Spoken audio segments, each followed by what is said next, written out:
The Sim World Racing presents the All-American Racing.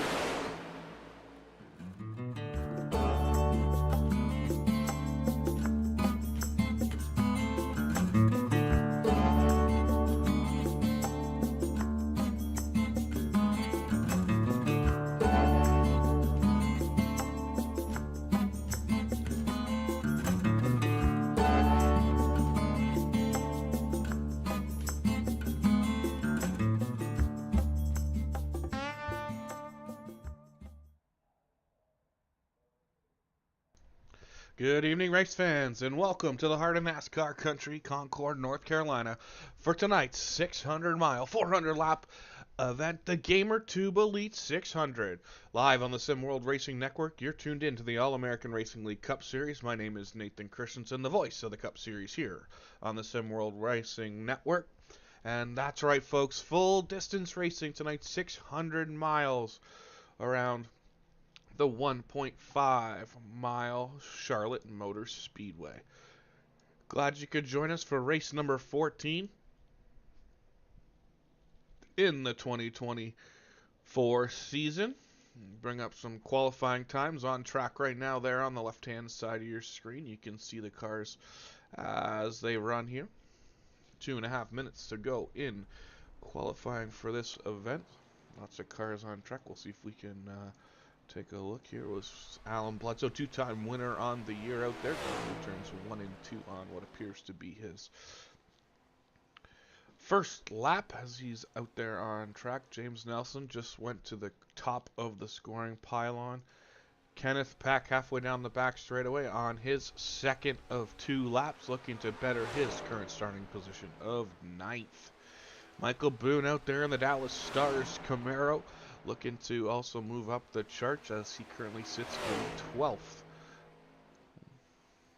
Kenneth Pack, there he goes, jumps up to 3rd quick on the board. See if Boone can get up to higher than 12th. 9th, he drops in there. 9th spot for Michael Boone. Other cars out on track. We have Brendan Mathai in his number 99 machine, two-time winner on the year. Also for Brendan, currently sitting in 14th, so hopefully he can get better on the second lap as we take a look. Jumps up to 2nd place, but just before that happened, his teammate, the number 42, Alan Bledsoe, jumps up to the top spot in the scoring pylon. Now we see Travis Rodriguez on track.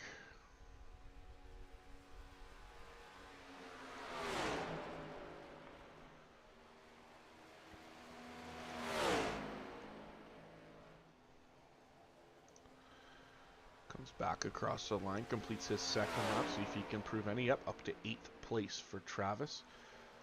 So Dave Hara now on track in his number 15 GamerTube Elite entry sponsor tonight here, the GamerTube Elite 600. Shout out to Dave for putting his name on the title sponsor of this week's broadcast. So he will complete lap number 1 right here across the line for Dave Hara.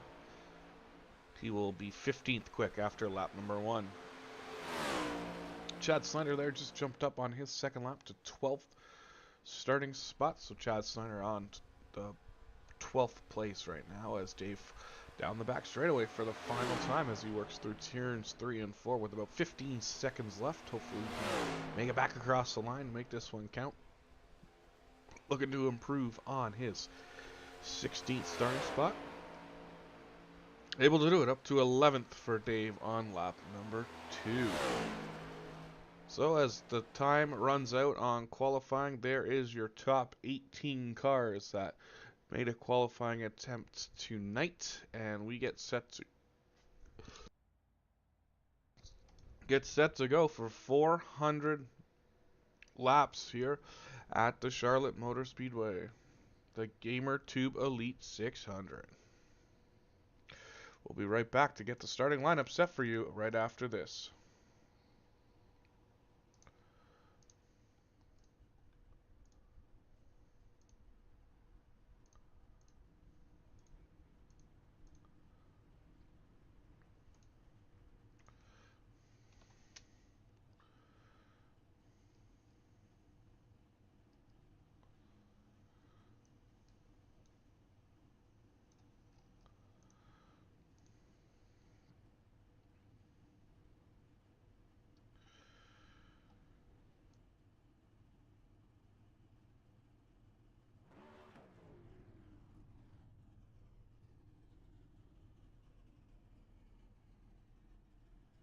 Welcome back to Charlotte, home of the All-American Racing League Cup Series, race number 14 on the season, getting ready to go, the Gamer Tube Elite 600 from Charlotte.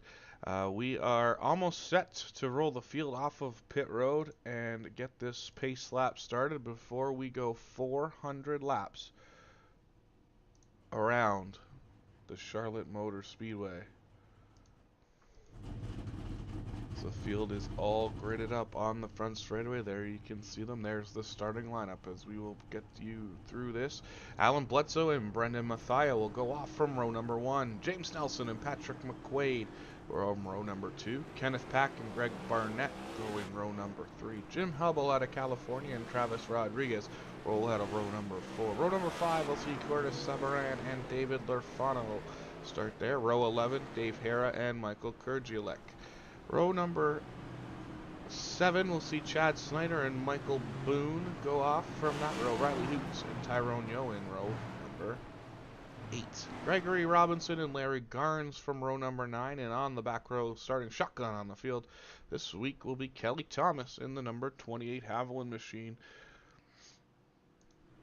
As the field rolls down the back straightaway 2 by 2. 9.5 rows deep, we get set to go here as the field will be doubled up, and this time into turn number 3. The pace car should drop off as we are almost ready to go here.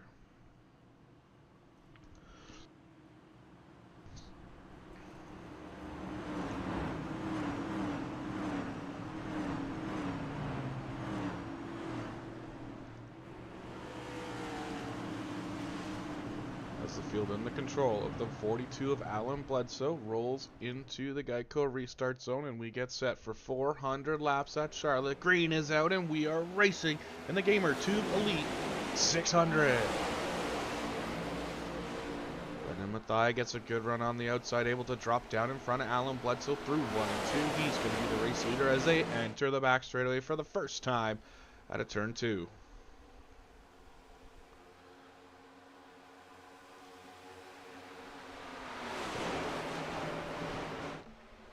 Field works its way through 3 and 4. Still clean and green as we work to complete the lap number 1. Ooh, Travis got up into the wall a little bit there off of turn number 2. No harm, no foul. Everyone continues pointing the right direction as that time across the line. Brendan Mathia leads lap number 1 of 400.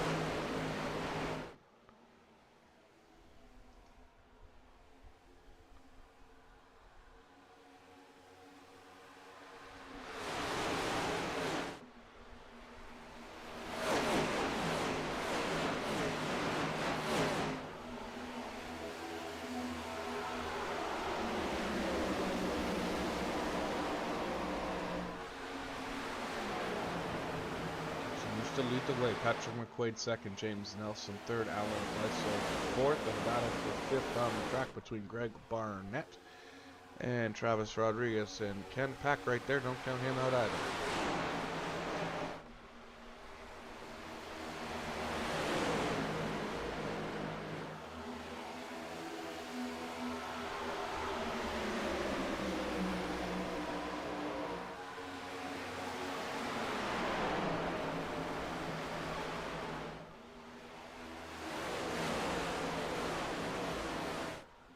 Looks like James Nelson under attack from the 42 of Alan Bledsoe. This time down the back straightaway, will defend it off and maintain his 3rd position through turns 3 and 4.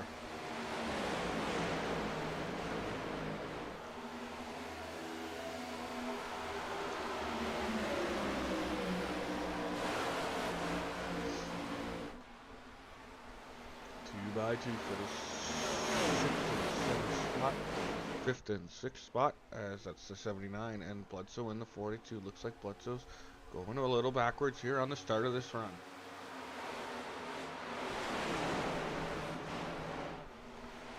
Riley Hoots, the man on the move in the target. In the red and white number 91 target machine, he works to the inside of Dave Lerfano in the gray, red and white target machine down into turn number 1. This time, Riley started in the back on this one after a somewhat poor qualifying run for him. Oh, he gets a little on the white line, and that makes him a little loose. Is able to maintain and keep it headed in the right direction.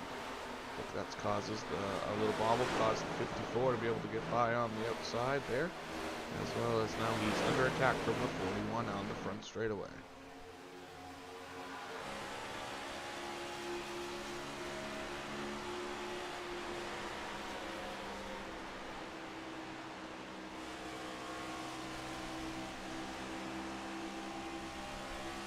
The 1 and 2 down the back straightaway, too wide off of turn number 2. As the 54 loses that spot back to the number 91. Up front though, Brendan Mathai continues to lead the way over Patrick McQuaid, James Nelson, Greg Barnett, and Travis Rodriguez, your top 5 at this point of the race.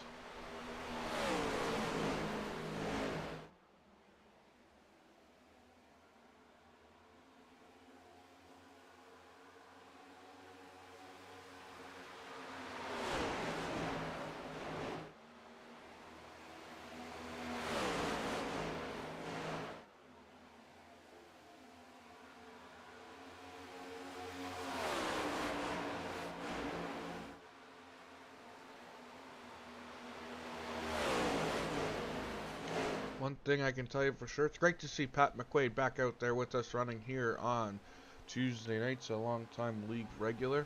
Took a step back from racing with us to become a dad and raise his son.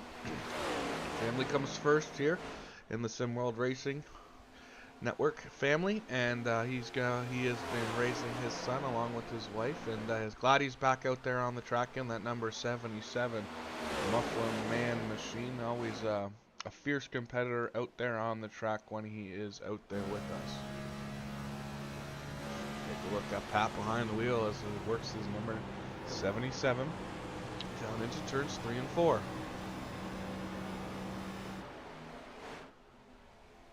Back down the front straightaway, complete lap number 10. The front half of the field is starting to stretch their lead out a little bit there, as we can see the back half is still pretty grouped together from about 8, 9 on back here, as they are 2 wide, 4 rows deep here. Still 10 laps into this one. We got some great battles on the track as Alan Bledsoe there. Ball has fallen back from his second place starter, or his pole position actually. He was the starter on the pole. He is now back here running in about, what's that, 7th at the time. Car up into the wall gently there, but keeps it going as they racing hard here early in this one.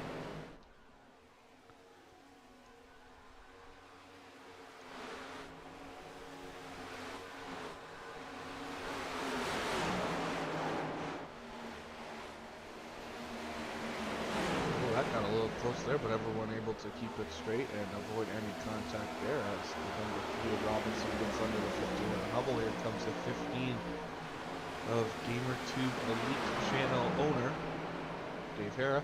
Dave Lafano there running up in that second groove, trying to get down below Hubble in the number 51, not able to make it work. Now he looks to the inside, down the back straightaway, but Carl's back in line. Up front, it continues to be Brendan Mathai, but he is under attack from the number 77 machine of Patrick McQuaid.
starts the battle up front here. McQuaid looks to make a move on the low side of Mathia through 3 and 4. See if he can make anything happen down the front straight. It tucks back in line.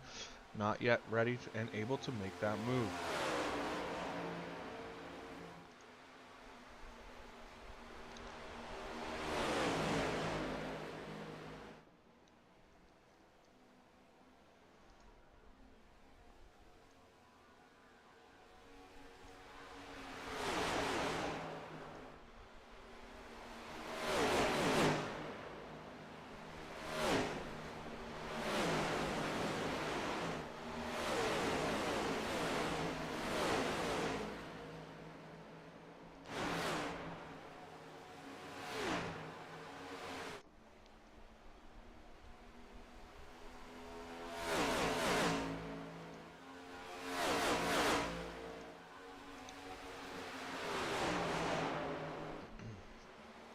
For those of you at home wondering what the heck GamerTube Elite is, it's a premier gaming channel for co-op horror gaming, racing, and more. Watch as Hillbilly and the Band of Misfits take on Bigfoot, exorcise demons, pacify evil beings, and basically get killed trying to do all these terrifying things. This is also your home for live in-car racing from behind the wheel of the number 15 Hillbilly Motorsports Chevrolet right here at youtube.com/GamerTube Elite. So shout out to Hillbilly and the GamerTube Elite channel and all his fun streaming. Definitely a good time pitching in. Definitely, they've been hunting Bigfoot more so recently, and it's quite comical because Bigfoot just kind of shows up out of the blue and usually scares the crap out of Travis. So always fun watching those guys game. If you get a chance, make sure you dial up GamerTube Elite on YouTube here. Even right now, if you want to go catch the in-car stream right now of this race, you probably can do that.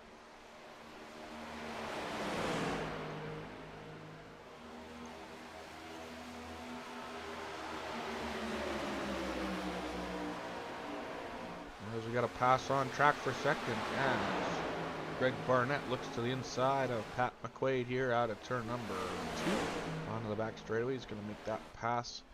I think, nope, still side by side down the back straightaway, too wide as Matt.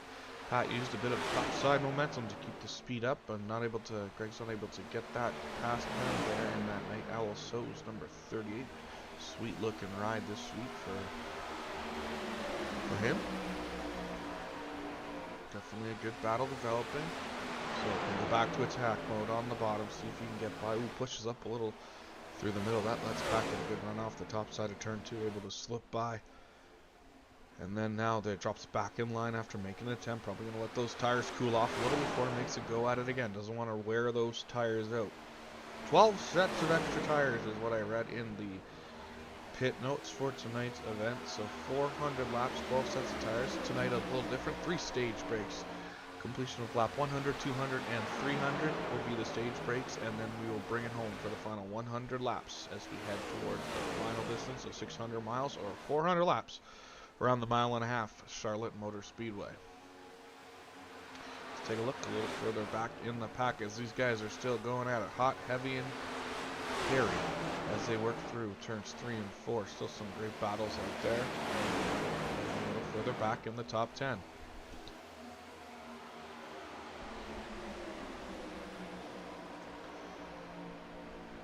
Be interesting to see how some of these strategies play out for some of these guys. Obviously, with the longer race, means no need to get to the front as quick as you can, and you got a long way to go and a long time to get there. So these guys will probably feel it out here over the first probably 200, 300 laps of this one. Put themselves in position coming into that last stage break to make a run here and a little bit of a dash over the last 100 laps or 150 miles of this one. So it's be fun to see how this plays out. Still only early in this one, 25 laps complete so far here from Charlotte.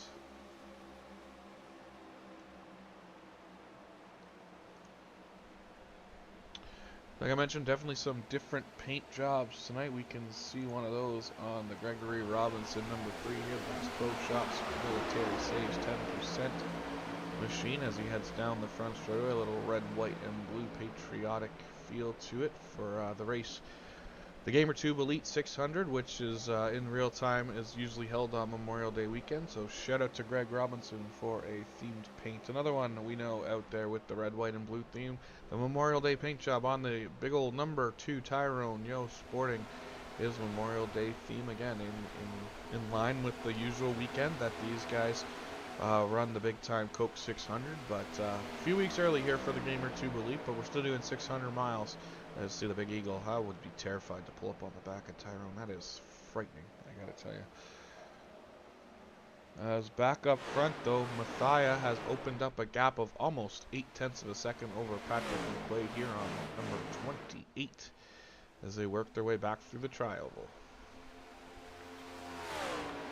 So as we get set to hit the 30-lap mark, we're going to take a quick run through the field and introduce you to all the drivers participating in the Gamer Tube Elite 600 tonight. Obviously, we've talked about race leader Brendan Mathia in his number 99 machine as he works through turns 3 and 4. Second place, longtime AARL member and just visiting tonight for his first race of the 2024 season, Patrick McQuaid driving the Muffler Man Chevrolet Camaro there.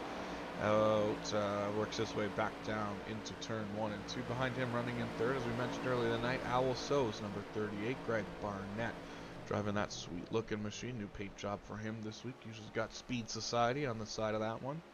James Nelson driving the old Auto Serve number 75 Ford Mustang. Works his way through turns 3 and 4 back onto the home stretch. Running fifth right now is Ken Pack in his number 16 Prisma Heart Health machine. Always fun to have him out here. Auto Serve on the back of that one too, supporting that Camaro here. And then we go back to sixth place, driving the Do Not Give In to the War Within and Veteran Suicide number 54. That is Curtis Sabaran. And then as you saw going by him on the outside in the American Tire Distributor machine, the 42 two-time winner on the year, Alan Bledsoe, running now up in the 6th spot. Jump a couple cars back to see that 91 Target machine. That is AARL regular on the 2024 season, Riley Hoots. He would probably have about 3 wins this year if it wasn't for bad luck and bad timing, especially that opening race where he lost by about 6 inches to Dave Lerfano when that caution was displayed on the last lap of the Daytona 500 earlier this year. Behind him is Gregory Robinson driving that Bass Pro Shop Military Save 10% number 3 car there. Great looking machine as he works his way down the front straightaway. Running back in 10th, our buddy Travis Rodriguez with his anime powered Toyota machine. A sharp looking ride again for him this week as he works his way through turns 1 and 2 and rounding out our top 10. Right behind him in 11th is the man who sponsored tonight's event, Gamer Tube Elite number 15. That is Dave Hara driving that car as we see him work his way to turns number 3 and 4. And then behind him, league owner and 2-time winner on the year, Dave Lerfano, driving that Target number 8 machine down the front straightaway. Chad Snyder racing the Blues race design number 26 Toyota is out there on track tonight. You can see him right there on the back straightaway. Great to have Chad turn his luck around over the last couple weeks with some good finishes as he's looking to continue that momentum into the Gamer Tube Elite 600. Behind him on track, making a pass on the inside there, is that Texaco Haviland number 28 machine. And Kelly Thomas picked up the big win earlier in the year at Phoenix. And then outside him in the 41, battling for 14th and 15th, is Mike Kurdzielek in the number 41 buck kicker Moza Ford Mustang. Dallas Stars fanatic and huge fan Mike Boone out of Texas drives that number 5 green and black machine, working the high side of turn 3 and 4 as they come back onto the home stretch. He's now side by side with the 28 across the line here to complete lap number 35. Larry Garnes back there running strongly in the 17th position. He is driving that number 20 United We Stand Chevrolet Camaro. Great looking ride for long time AARL family member Tyrone Yo. And then or sorry, Larry Garnes. And then bringing up in the 18th spot here early in the going, that is Tyrone Yo in his Memorial Day special Ford Mustang running in 18th. So that's a look at our competitors here. One car dropped off already. Jim Hubble is in pit road. Not sure what happened to him, but he is not on track at this time. But back up front, Brendan Mathia continues to lead the way, now with a lead of up to 2.3 seconds over his closest competitor. That now being Ken Pack, as it looks like Pat McQuaid has been shuffled back into the 5th spot. So that means Ken Pack, James Nelson, and Greg Barnett all able to sneak by Pat here early, or through the middle part of the first tire run.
So on screen there, a pass by Dave Hare to get around the 54 of Curtis there as we work lap number 44.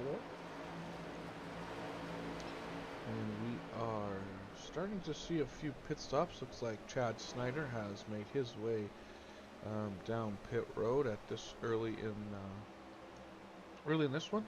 Not sure if that's a scheduled pit stop or unscheduled, but we'll see when the rest of the field starts to make their stops. Obviously, that'll give some indication on how long the fuel run should last roughly.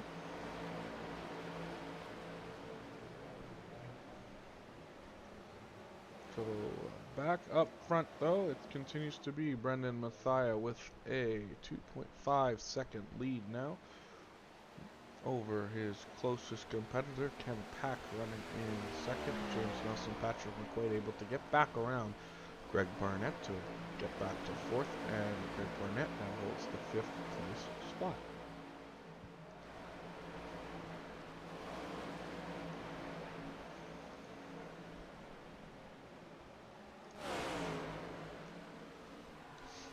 Well, some racing up here as Riley Hoots looks to make, Alan Bledsoe looks to make a move on the inside of Barnett. Here late in the tire run, one thing Alan's been good at lately is definitely saving those tires from the beginning of the run and to have a pretty solid car towards the end of the run. We saw that on Sunday night in the truck race here from Charlotte. He was able to drop back earlier in the runs and maintain his tires and make a little bit of a charge towards the end. So he uses that same kind of strategy now that he's back up in the top 10. Fastest car in qualifying obviously tonight started on the pole, but we start to see some more pit stops. Looks like the number 38 and 91 of Greg Barnett and Riley Hoots both popped down onto pit lane. Pit timer bar across the bottom of the screen so you can keep track of who's on pit road.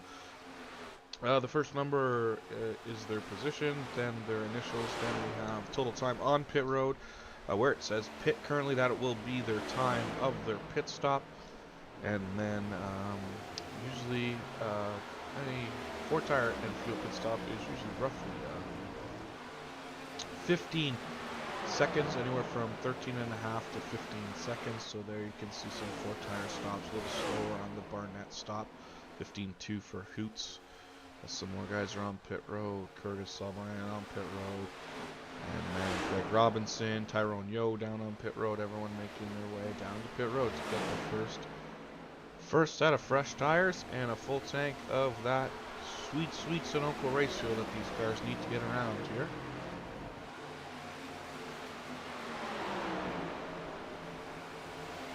Watch the battle on track between Pat McQuaid and Alan Bledsoe out of turn number 2. These cars are starting to blend back in, who've been down pit road. Tyrone Yost completed his stop and back onto track.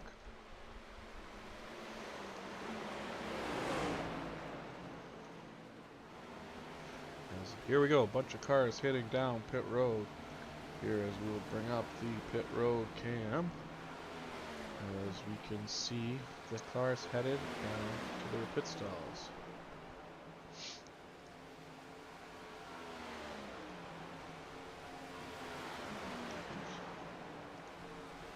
So Brendan on pit road, Bledsoe on pit road, Nelson, Pack, the 5 of Boone, the 41 of Kurgelek, all making pit stops this lap there, as you can see them.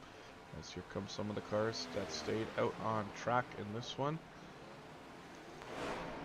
Bledsoe back underway off of pit road. We'll get back up to speed. Stay below the blue line. Do not cross go. Do not collect $200 until you get to the pylon on the back straightaway. So the guys work their way through turns number 3. Some pit stops as McQuaid hits pit road. There we go. As everyone's back up and joining there is the difference between current race leader at this point is the number 79 of Travis Rodriguez, still not pitted yet. Those 3 cars right there in the screen. Rodriguez, Hare, Lefano the third have not pitted, and Larry Garns will be also a car that has not pitted. So we'll see how far these guys are willing to run out the fuel strategy, but don't look too hard in there. You will be able to see the pre-pit stop leader there, the number 99, we're looking to get his lap back if these guys stay out a little too long. But definitely, it's going to be a one-stop kind of stage, looks like. No cautions yet, knock on wood. Here in the Gamer 2 Elite 600. But if these guys can at least make it this far, you know they're only going to need 1 stop per stage based on 100-lap stages. So this probably should be the one and only pit stop for these guys as long as it stays green.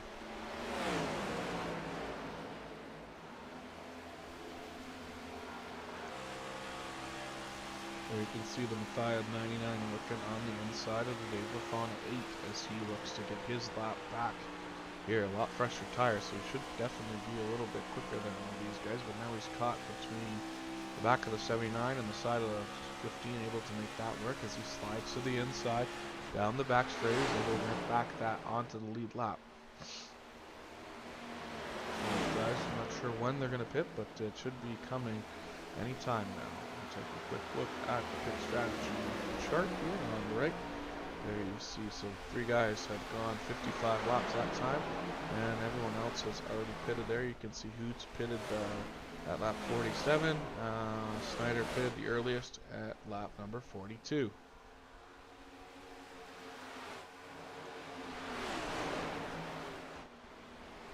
Oh, Dave Lafano into the outside wall that time for 3 and 4, able to keep it going as we got some pit stops coming. Can these guys get it wound up enough? Rodriguez, oh, slam on the brakes. Not sure if Travis is going to get a speeding penalty for that, but he's able to, I think, keep it under control as he is now on pit road himself and the number 15 GamerTube Elite machine of Dave Hara. They make their pit stops. That leaves on track race leader Dave Hara, who's getting passed by some more cars that have already pitted here. Dave's continuing to go around here, see how this plays out for him. As I say that, he cuts down to the bottom and gets on to pit lane. So, your leader now on pit lane. That'll bring every car around and has completed their pit stops. Dave Lafano was the last one to pit. That will put Brendan Mathia to the top of the scoring pylon here.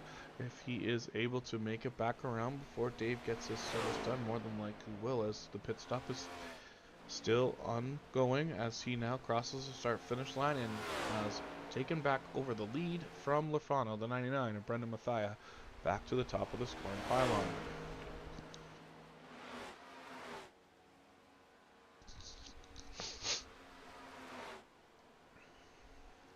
Second place now is Alan Bledsoe there, and James Nelson, Riley Hoots, and Ken Peck now your top 5. As the sun starts to set over turns 3 and 4 in the front straightaway. By the time we get to the heart of this one, we'll be in complete darkness and racing under the lights at Charlotte as we've completed the first 58 laps of 400 tonight.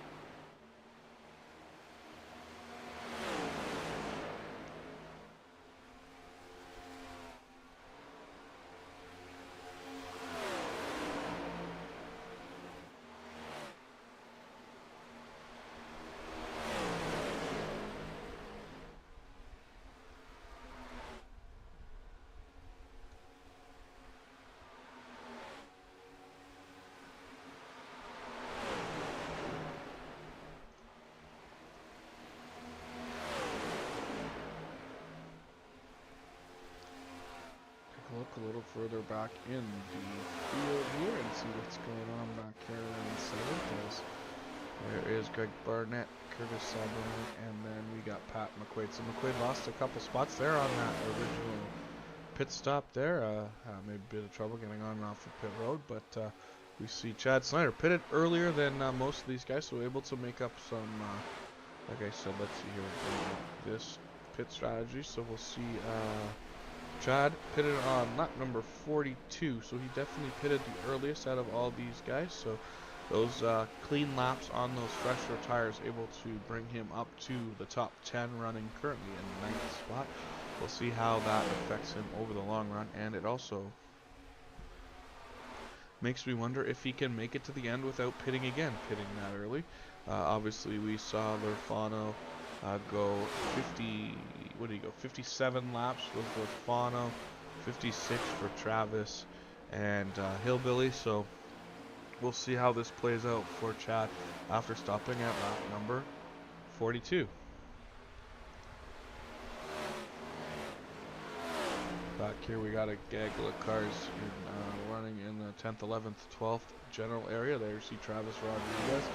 We got a battle on track between Kelly Thomas and Dave Hara, but Hara makes quick work of him as he works around the number 3 car down the back straightaway.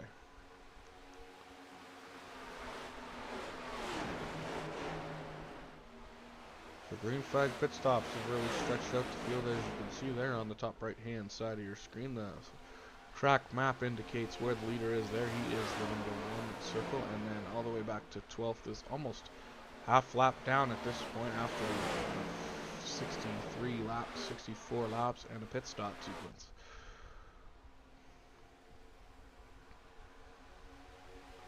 Now Dave looking to make an inside move on the number 28 as they work through turn 3 and 4, able to make that pretty easily. As again, I think the lap time, or the pit stop difference of 6 laps is definitely has seeing Dave Hillbilly Hara have some better tires than the 28 machine.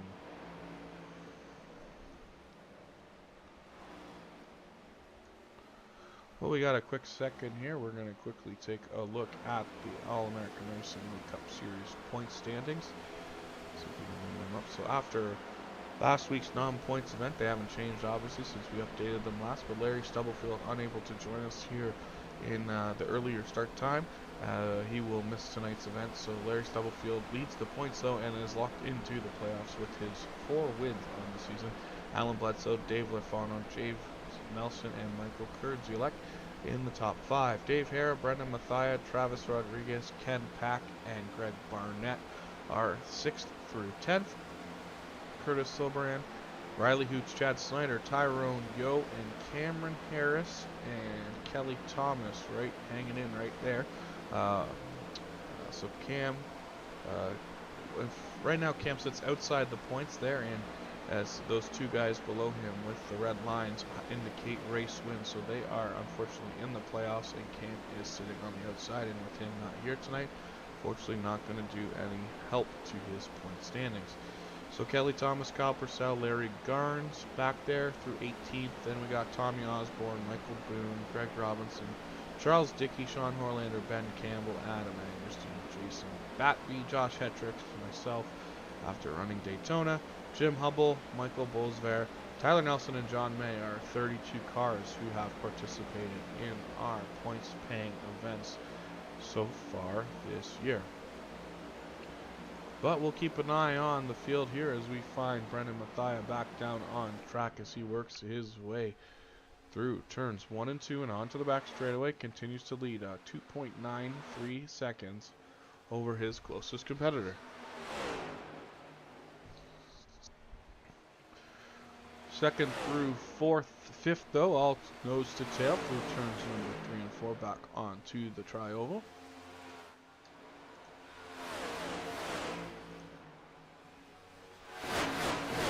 Right into your living room with that shot. Through 1 and 2 there. See the sun starting to set. As we get closer to dusk and closer to some nighttime racing.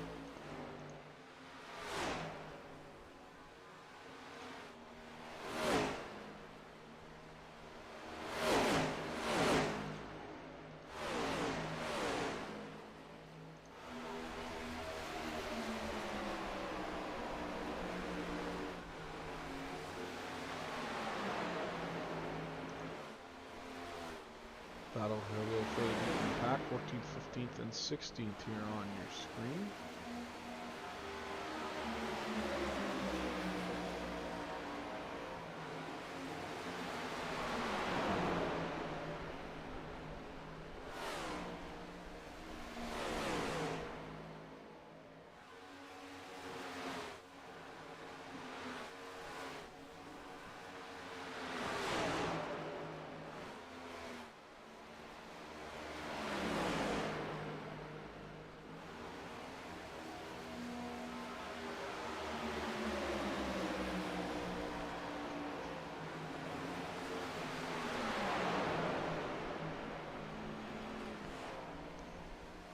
So we work lap number 73, couple cars 1 or 2 laps down there. We see Mike Boone down 1 lap after a speeding penalty on his first pit stop, and then Greg Barnett just completed a unscheduled pit stop in his number 38, so he was running up front in the top 6 or 7 cars. Unfortunately had to drop down pit road, not exactly sure the reasoning, but it's cost him 2 laps at this point as we continue to work under green flag. Clean and green all the way so far. 73 laps into the 400 lap Gamer Tube Elite 600 from Charlotte. You're watching the Sim World Racing Network.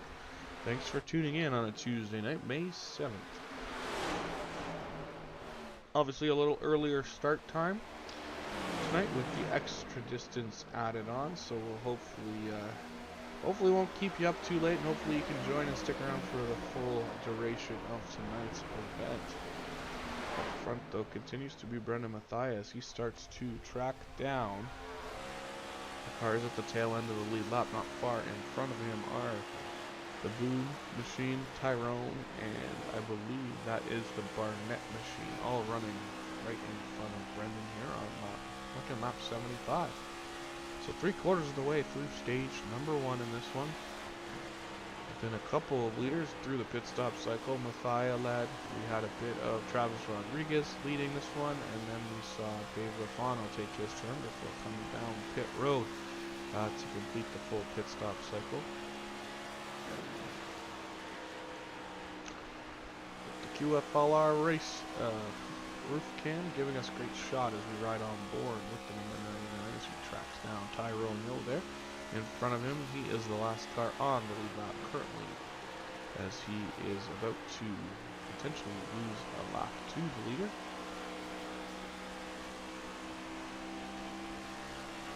Tyrone holds his outside line, and that allows Brennan to sneak right on by.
So I may have netted a couple positions for running long.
Let's see how well this works.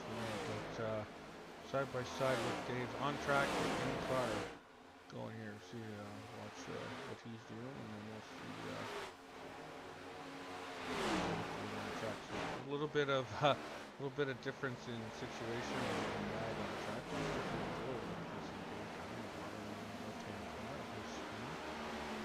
Gamer 2 Elite website doing his thing.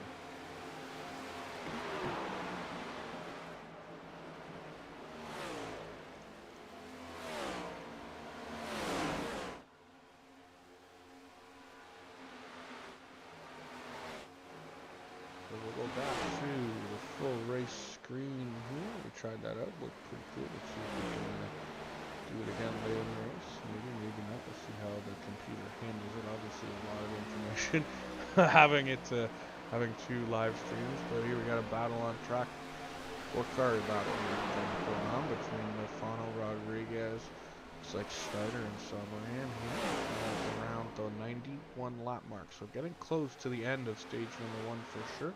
As they work down the back straightaway, it continues to be Brendan McLeod over Bledsoe, Nelson Hoots, Ken Peck, McQuaid back up to 6th, Dave Harris 7th, and this is your battle for 8th, 9th, 10th, and 11th right now on the Speedway. So I think those 42 pit stop is starting to show on the number 26 tires are definitely probably starting to drop off more so than say the 54's tires who pitted 6 laps after him. So pretty close though, hanging on there for a top 10 right now in the back end of the stage points that'll be awarded. Obviously 10 to the stage winner, and then we've got 9, 8, 7, 6, 5, 4, 3, 2, 1 point for the 10th place back into the stage. This is a great battle on track for that 10th place stage results here as we work on lap number 93 of 400. But this, like I said, stage end is at the completion of lap 100. Thanks for everyone for tuning in tonight here on the Sim World Racing Network. My name, of course, is Nathan Christensen, voice of the All-American Racing Cup Series.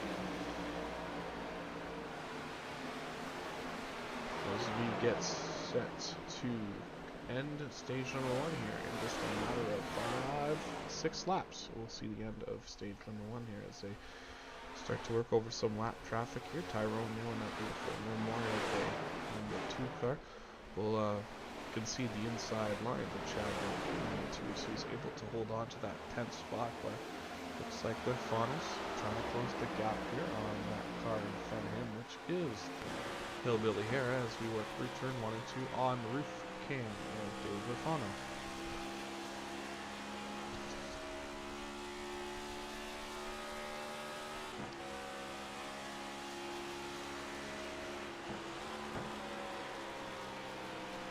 These guys doing some shift work on these 5-speed sequential transmissions. Obviously here we'll go back up to 5th gear. As they cross the start grid, finally downshift okay, into turn number 1 and 2 down into, I believe, 4th gear to be able to not bog the motor down too much, as he gets a great run off of the turn, and he will get to the inside of the Gamer Tube Elite 15 of Dave Hera into turn number 3 and 4, makes that pass look easy there as he works his way out of turn number 4 and down the front straightaway.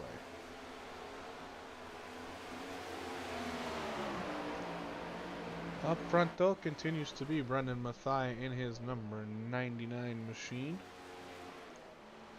as he works through turns 3 and 4 after down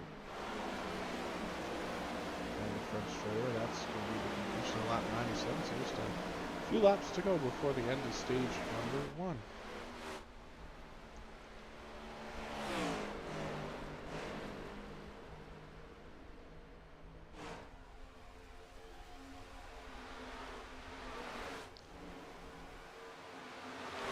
Currently about a 1.1 second lead over Alan Bledsoe. James Nelson 4.5 seconds, Ken Pack 5 seconds, and 5.22 seconds back to Riley Hoots, not the car rental, Hoots like the animal, as they work their way through, back down through turn 1 and 2. Looks like the lights have come on here at the 1.5 mile Charlotte Motor Speedway as we work to complete the 99th circuit next time. Now these guys, here we go.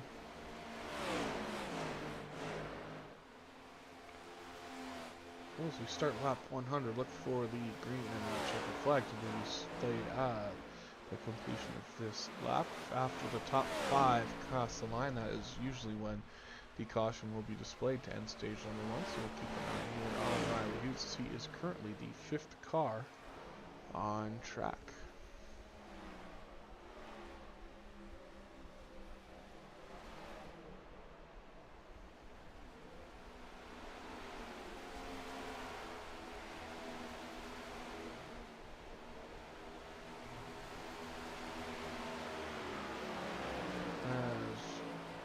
Caution is displayed, which means the completion of the first 100 laps of the GamerTube Elite 600 here from Charlotte. The stage win will go to Brendan Mathai in his number 99.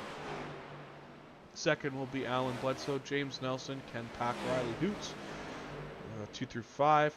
Patrick McQuaid, Dave Lerfarno, Travis Rodriguez, Dave Hera, and Chad Snyder holds on for a 10th place in the stage, scoring 1 stage point and getting that point after stopping earlier than anyone in that stage, as field joins the pit. Will catch up to the the pace truck on the back straightaway. Everyone slowing, don't hit anybody. Yeah, that's not what we need.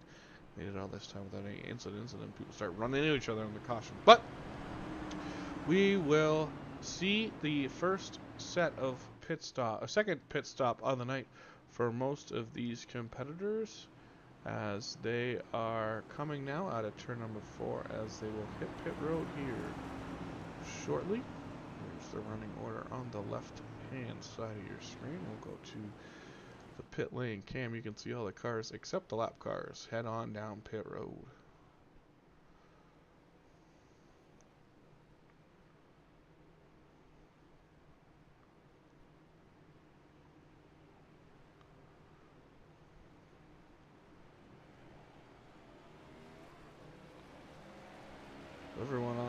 lead lap heads down into their pit stalls to get 4 fresh tires and a full tank of fuel.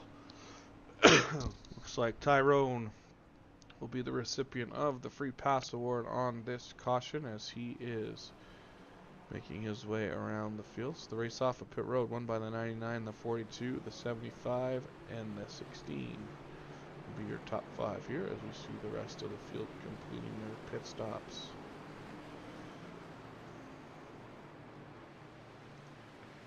Let's see here if we can grab a quick word with the driver of the number 15 machine.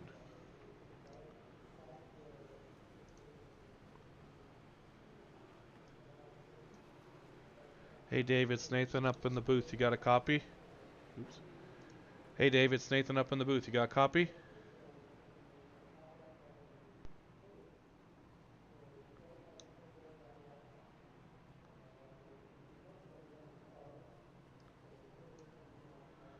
Okay, unable to make connection there with Dave at this time, so we will possibly try again at the completion of the second stage. But again, thanks to Dave and his GamerTube Elite website for sponsoring tonight's broadcast as we work back down here under caution. It looks like a couple of things that will just run a little laggy. Oops. Let's see what we got going on here. Too many buttons to push. So it looks like the field has doubled up. I think maybe we'll go up front here to see what's going on. Nope, still single file at this point. So hopefully this time out of turn number 4 they'll get the sign to double up. The 38 looks like he is in a wave around spot, so he will get himself a lap back in this one.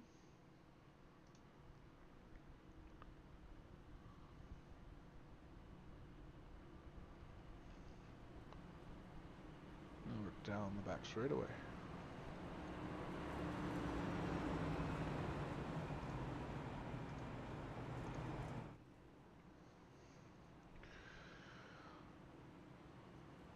So at this point, at the end of stage number 1, 16 cars remain on the lead lap. Michael Boone is down what appears to be 2 laps, and then Greg Barnett down a 3rd lap, but he might get one of those back here late in this when he takes the wave around, hopefully. This time we should see lights on the pace car go out. And that is the case. There goes the 38 around the pace truck back up to join the rear end of the field as the field starts to double up as they work their way down into turn 1. Front row at this time will be the number 99 and 42. 75-16 row number 2. 91 and 77 on row number 3. Dave Lafano and Dave Hara in row number 4. Travis Rodriguez and Chad Snyder will make up row 5. Larry Garnes, Curtis Silverand in row 6. Kelly Thomas and Tyrone Greg Robinson in that next row. And it'll see the 41 there as Tyrone will have to drop to the back, being the lucky dog. So we continue under pace speed for about half a lap to go before we come back around to the green flag and start stage number 2. Lap 100 to 200 will be stage number 2, and that'll get us to the halfway point. Thanks again for joining in tonight. The SimWorld Racing Network is happy to have you and happy to broadcast all races of the All-American Racing League Cup season. Also proud presenters of the Quick Finishers Racing League every Friday night, as well as the Truck Series on Sunday for the AARL. As the cars roll into the restart zone, this time they get the green flag from the starter. We are back racing in the GamerTube Elite 600. Great start from Brendan Mathai. Gets a good jump on that restart. Able to stretch that out a little bit here as they work through turns 1 and 2. But under attack now is Alan Bledsoe from James Nelson here as they work down the back straightaway. Roots looks now to the inside of a Nelson 75, able to make that move potentially, yet able to get it clear. And he will now go to work on the 42. All this, though, happening in the rear view mirror of the number 99 as he is off and set sailed up front here in his usual position so far tonight as we work lap 107 of the 400.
Continue to ride on board the leader, number 99, Brad number 5, as he works his way down into turn 3 for a single fall. Nose to tail behind him as these guys continue to battle here, working off 111, 12 now, that time across the line. Second place, Riley Hoots, Alan Bledsoe in third. Fourth, James Nelson, Ken Pack riding in fifth. Dave Lafano, though, right there, Dave Lafano up there in sixth. Curtis Silveran in seventh. Travis Juggles Rodriguez, Patrick McQuaid, Dave Hara round your top 10.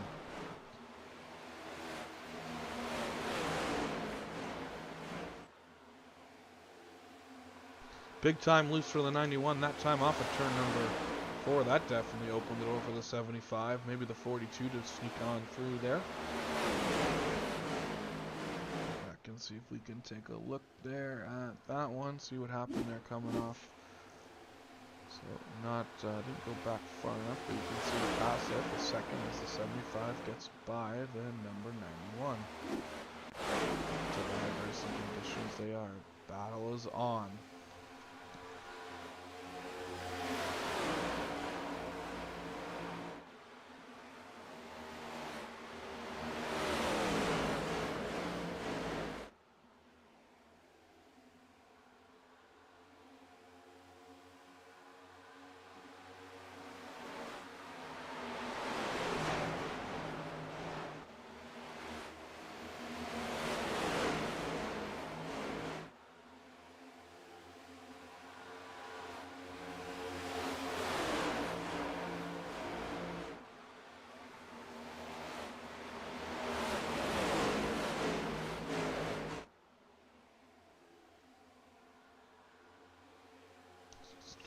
Some great battles here through the back half of the top 10. Keep an eye on this section of the field as we continue under green. 115 completed.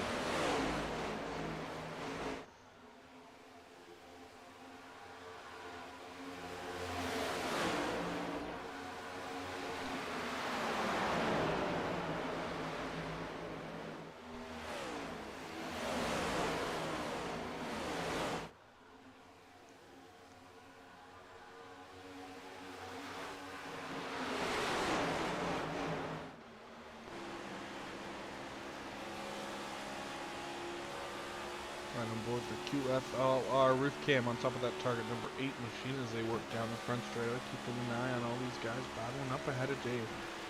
Obviously still a long way to go.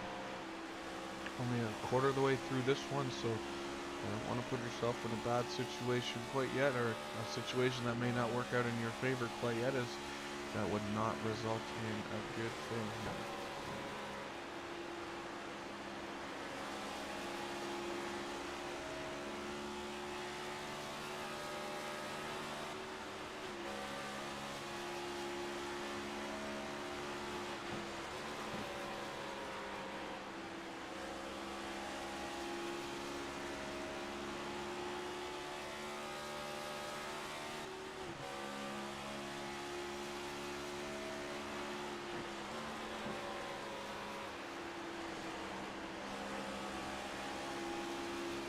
Lights start to get brighter around the track. We have started to transition into nighttime racing, which probably will change the track up a little bit here for these guys. Obviously, definitely got some good racing going on. Let's take a look, see if we get a quick shot of what the weather looks like there. Hold on a second, everything here so you can see it really.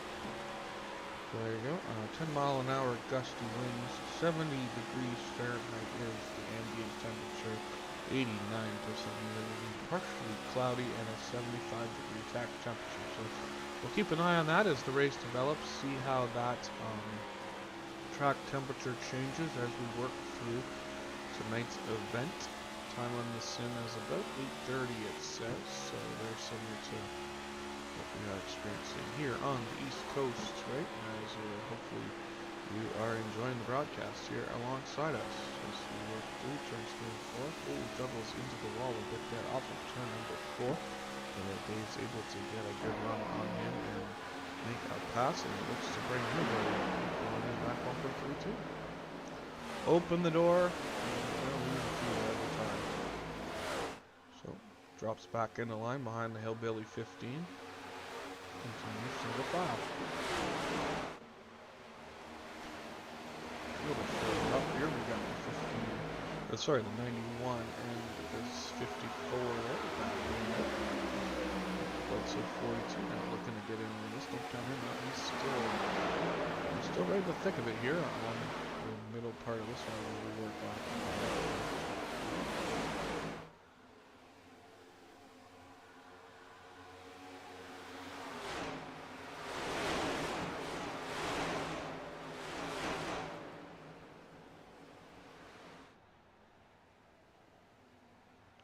These guys are going to come right down into your living room here.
So we work here on lap number 129 of 400 laps. Some good battles all around the track. We're keeping our eyes on them the best we can here. Up front, though, continues to be Brendan Mathia leading the way, and the number 99, James Nelson, up there running in second. Behind him, Riley Hoots in third. Then we have Alan Bledsoe. Ken Pack is fourth and fifth there on the screen. Dave LaFano, Dave Hillbilly, sixth and seventh right now.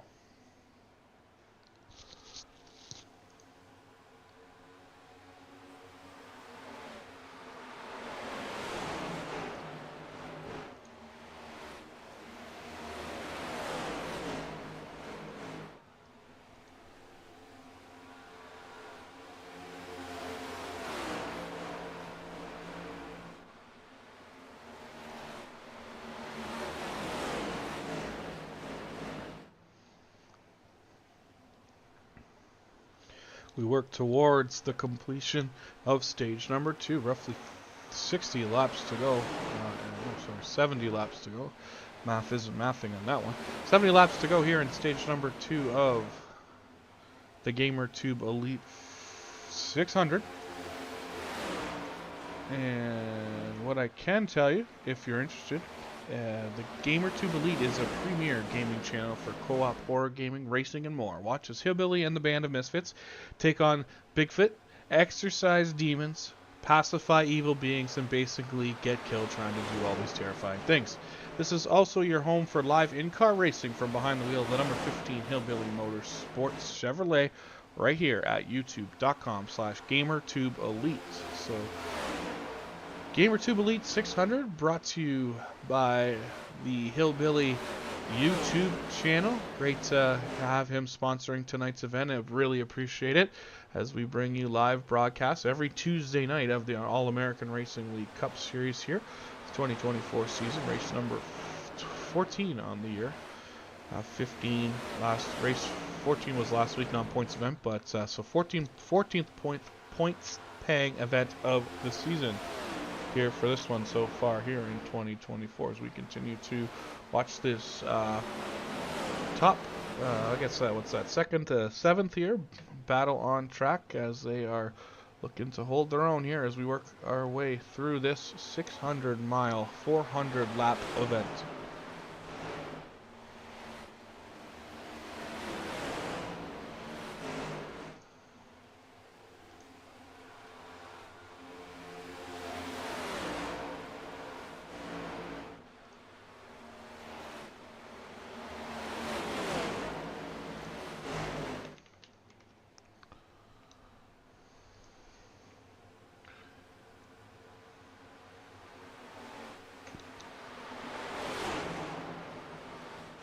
Looks like James Nelson's headed a bit in the wrong direction here. He's already been passed by the Hoots machine now.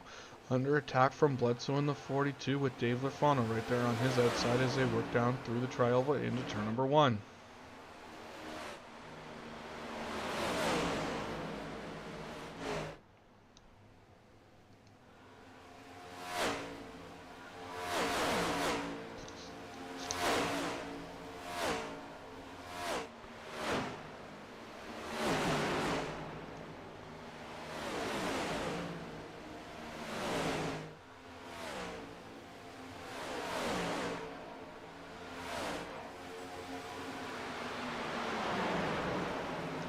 Bledsoe still not able to clear the 75 auto serve Ford Mustang, but through turns 1 and 2 this time he seems to be able to get it done now as no room for the 75 to move to the outside groove as that hole is filled by Dave LaFano that time, but down the back straightaway is now back under attack. The 75 looks to make a move back around the 42 this time, not able to get it done. Now he's going to get a little bit tight off of turn 4, have to get out of it a little bit. That lets the 8 get a good run on the outside.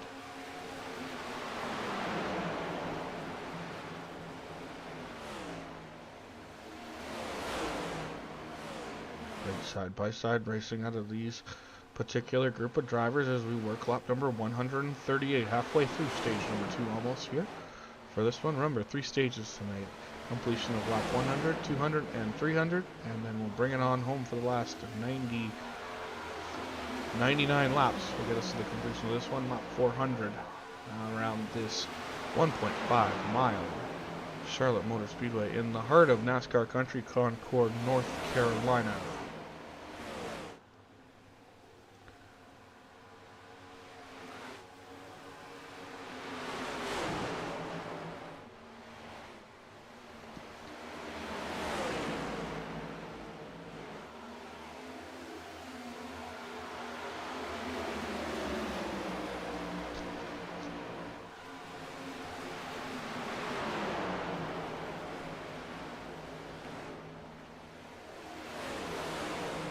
So that battle went back and forth for a bunch of laps there. Looks like the 75 is able to come out on top of that one, gets the spot back in front of the 8 machine, so he will continue in the position in front of Dave Lifano. That is 4th and 5th for James Nelson and Dave Lifano.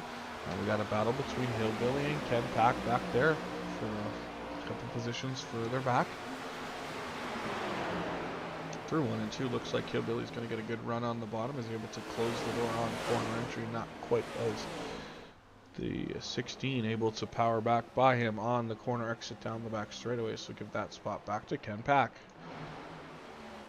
Got a battle developing here though for 2nd, 3rd, and 4th as Riley Hoots under attack. 3 wide potentially off of turn number 4. Not going to get it done that time though. They figure it out and go 2 wide though as Bledsoe looks to the inside of Hoots in the 91. And into turn number 1 and 2 they go, side by side through the corner. Right down on the blue line is the Bledsoe 42. Right in the middle is the 91 Hoots machine. You can see a bit of momentum carrying that 91 around the top. There gets a good run down the front straight. Not able to fully clear him. Well, now he is, as Bledsoe will get out of it a little bit and get a better run. He slowed a little on corner entry to get a better run on corner exit this time. See if he's able to get it done. Back side by side across the start finish line. Looks like it's going to be Hoots across the line that time with the 2nd spot, but he is still right on the inside of him as Bledsoe has not given up quite yet. This time out of turn number 2, is he able to clear him and get up in front of him? No, quite yet. The 91, look at that momentum carried down the back straightaway as they go back and forth. Seesaw battle for 2nd on track.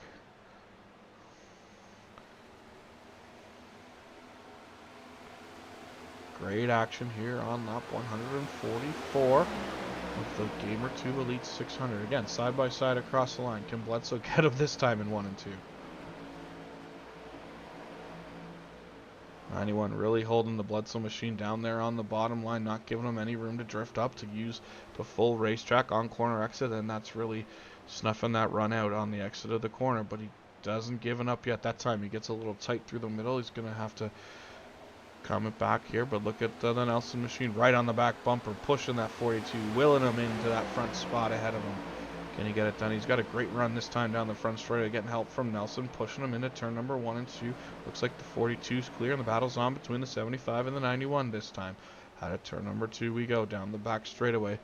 Looks like an even run, door to door, down the back straightaway. Into turn 3 and 4. They're still side by side. Great battles for this 3rd spot on track between the AutoServe Ford Mustang and the Target Chevrolet Camaro.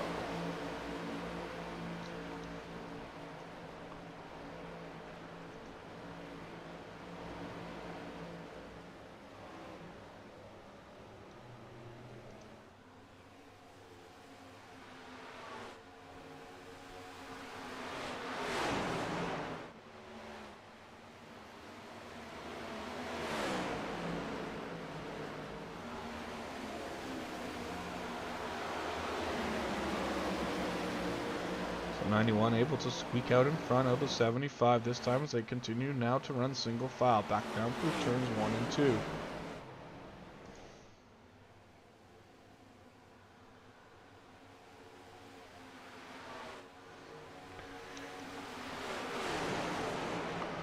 So Bledsoe 2nd, Hoots 3rd, Nelson 4th, Ken Pack in 5th, Dave Lifano, Dave Hare 6th and 7th, and Gregory Robinson, Patrick McQuaid in 8th and 9th at this point. Great run for the 75, that time through the corner, down to the back straight. He's able to get the pass done as give this 3rd spot to James Nelson.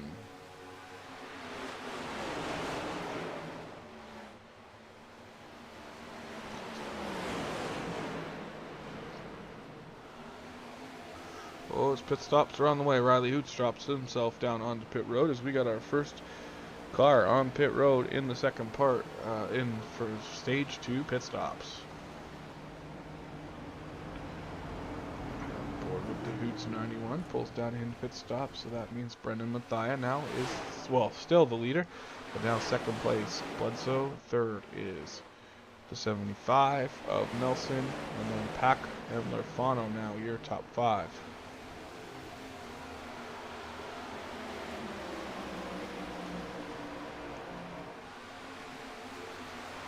So Larry Guards might have had a bit of a mishap here. We'll see if we can find a replay of it. Oh, hit the bump wrong. Ooh, hard into the inside wall for Larry Garnsar. Just hit that inside bump on the track there wrong and was able to lost control and got into the wall pretty hard there. So he'll bring it down pit road to the attention of his crew. Unfortunately, a meatball flag, as I say that pit road is heating up with some action as a good chunk of the field is now headed down pit road to their pit stalls. There you see them, led by Bledsoe, Nelson, Pack, McQuaid on pit road this time. A couple cars a little further back. Kelly Thomas, Michael Kurdzielek on pit road also down the pit stops. Looks like no penalties quite yet this time on pit road, so that's a good news story. But out front, Dave Lerfano was the leader, and he has made his pit stop. So looks like a full set of pit stops completed. Let's see, everyone heading down pit road. Not quite yet. Looks like Tyrone Yo is staying out on track. Nope, as I say that, he heads down pit road.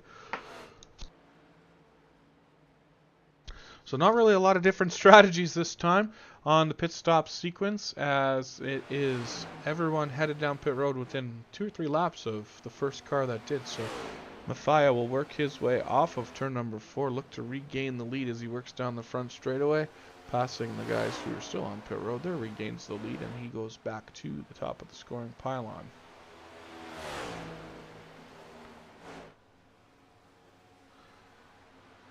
So it looks like pit stops are complete for the stage, like I mentioned there at the first stage.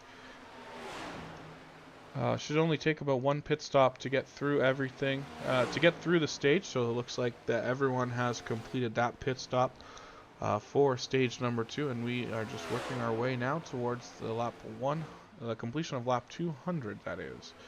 Take a look here at the pit strategy board. So see there, that is the lap everyone pitted on, or how many laps they ran. Let's see if we can bring up pit stop lap.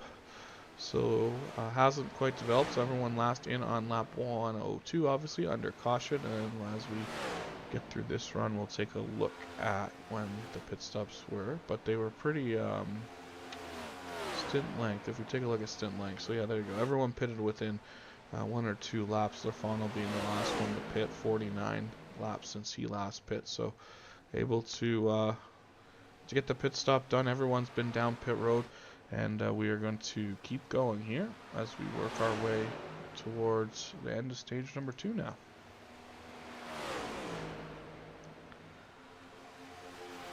Second place, there's the battle on track between Riley Hoots and Alan Bledsoe. That's the balance. The battle for second, then we look back to James Nelson and Dave Hara battling for 4th and 5th. So the pit stops really didn't shake up the order too much. A couple of guys lost a couple spots, but for the most part it just split up the cars. Right, we see a bigger gap between some of the positions now as we work here past the halfway point of stage 2.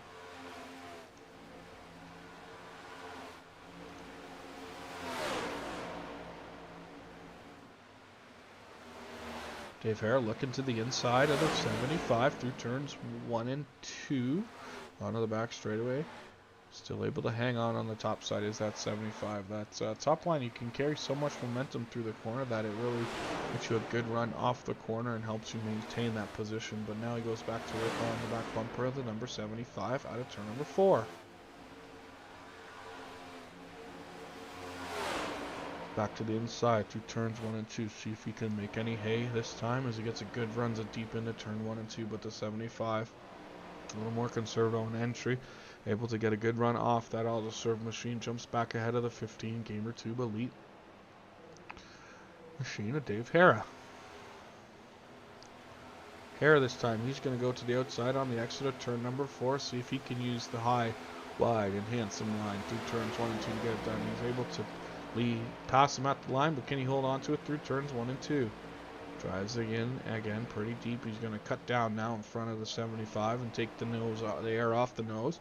And looks like the 75 is not going to fight back too hard that time off at turn number 2 as we work back down the back straightaway. Give the 4 spot to Dave Hara. This time out of turn number 4, they come back around to complete lap 158. Up front, continuing to lead this one as he's done. Dominating fashion for the number 99 of Brendan Mathieu. Looks to put the 38 of Greg Barnett one more lap down, that time out of turn number 2. He does that successfully as he works his way down through turns 3 and 4.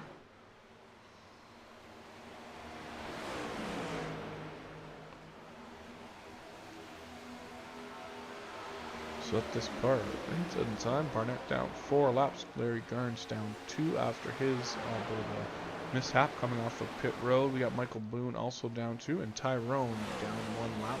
Just 1 lap there, as you see Tyrone in the back, in the middle there, behind the number 99 machine in his red, white, and blue number 2 Memorial Day special. Paint job is Tyrone tonight.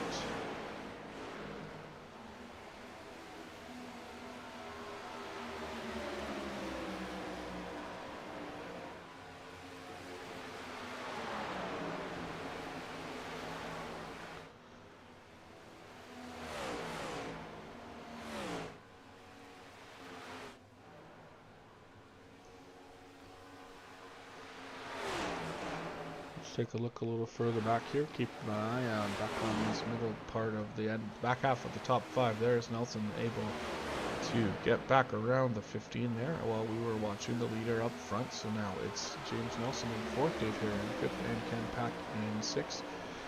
Patrick McQuaid, Dave Lafano, Chad Snyder, and Gregory Robinson will round out your top 10 here on lap 162.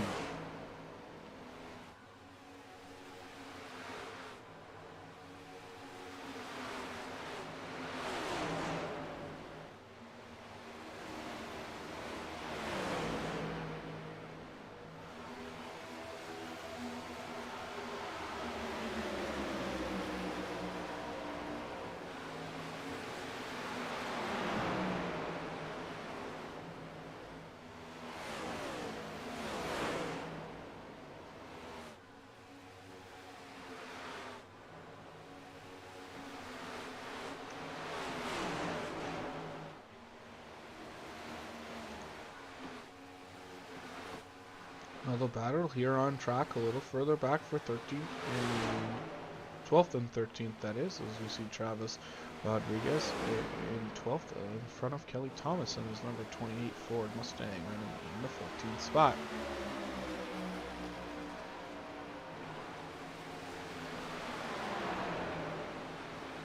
As we work lap number 164, let's take another run through the field and get you updated on where your favorite driver is. Up front, as always, in this one so far, Brendan Mathieu in his number 99 leads the way. Alan Bledsoe currently in 2nd in the American Tire Distributor, number 42 Camaro. Bradley Hoots in the Target machine runs in 3rd place in that red and white Target machine. James Nelson, the AutoServe Ford Mustang QFRL sponsored machine, running in 4th. Dave Hara, GamerTube Elite sponsored number 15 tonight, the YouTube channel of Dave Hillbilly Hara, and the sponsor tonight's GamerTube Elite 600, running currently in 5th, but under attack from the 16 Prisma Health AutoServe QFLR 16 of Kenneth Pack. Back in the league, joining us tonight in a rare appearance here, the number 77, Pat McQuaid in his Muffler Man Camaro. Behind him in the gray, white, and red Target machine, that is Dave Lafano running in the 9th position. Chad Snyder holding on to a solid top 10 effort here after pitting early in stage 1, making those new tires last till the end of the stage, and right now he is in the 9th spot. Right behind him though, and under attack from him, is the number 3 Bass Pro Shops Club Military Save 10%, number 3. Greg Robinson, and he makes that pass for 9th now, putting Chad in 10th. Right now, 11th on the track is Curtis Cerberon in his number 54 Chevrolet Camaro, and behind him, like we mentioned earlier, the 79 Travis Rodriguez, followed by the 28 running 13th. That's Kelly Thomas. Michael Kurdzielek in his number 41 Moza sponsored butt kicker machine in his Ford Mustang run is currently running in 14th spot. Then we have Tyrone Yo Jr. currently running in 15th. He is one lap down to the leader, who is right there just in front of him. Running in 16th spot, 2 laps off the pace, Michael Boone in his Dallas Stars number 5, and then behind him Larry Garnes, but straight away behind him, also 2 laps down, running there in his number 20 and 17th. Greg Barnett back down pit road, unfortunately, here as he makes his way back on track. He is currently, 5 laps down, running in 18th. And then Jeb Hubble, unfortunately unable to complete the race here tonight. He pulled out earlier at the completion of 22 laps, and he is last in 19th. So that's a look at your 18 cars on track running here at the 170 lap mark of the GamerTube Elite 600.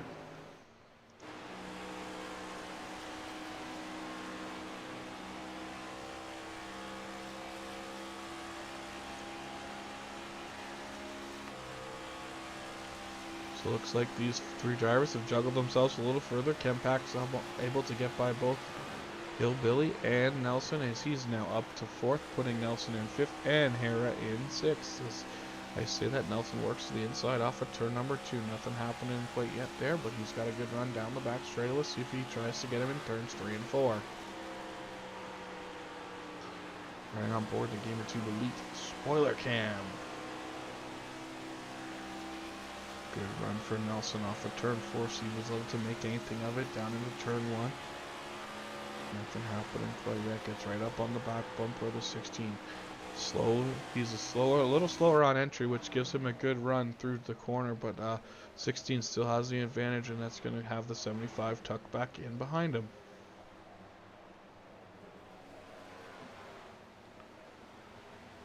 .75 loses a little ground that time down the back straightaway into turn number 3, but not out of sight yet as they roll through the tri-oval, as the gap between them and the Hoots and Bloodstone machine get ever so smaller as they work their way through lap 173.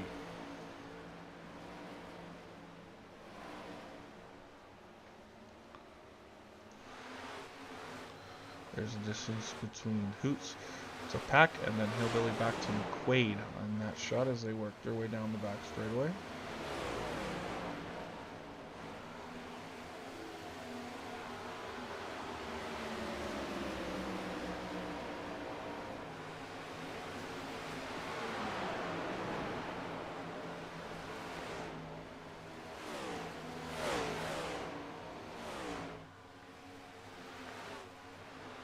Back down the back straight. It looks like Nelson maybe have under attack again here from Hillbilly this time through turns 3 and 4. Not able to get anything done. Drops back in line through the tri-oval.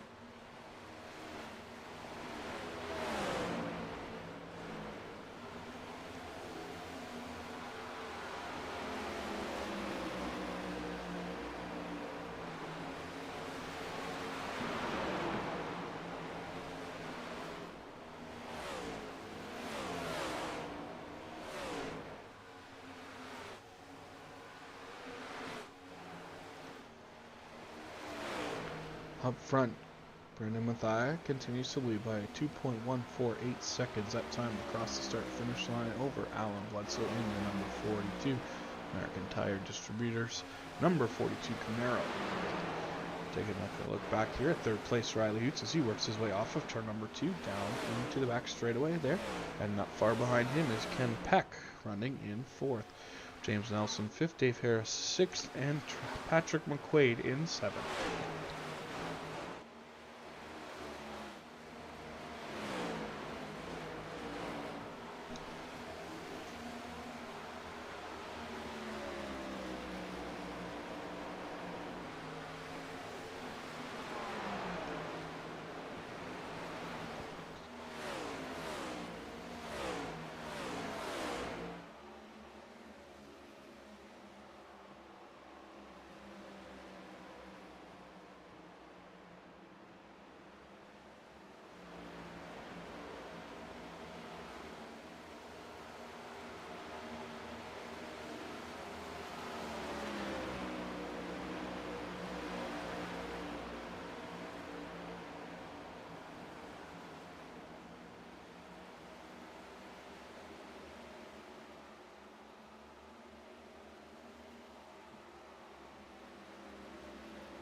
So as we continue to work under green flag here at lap 182, completion of 182, looks like our leader, Brendan Mathia, able to put another victim one lap down. Looks like Michael Kurdzielak has lost a lap to the leader, I think.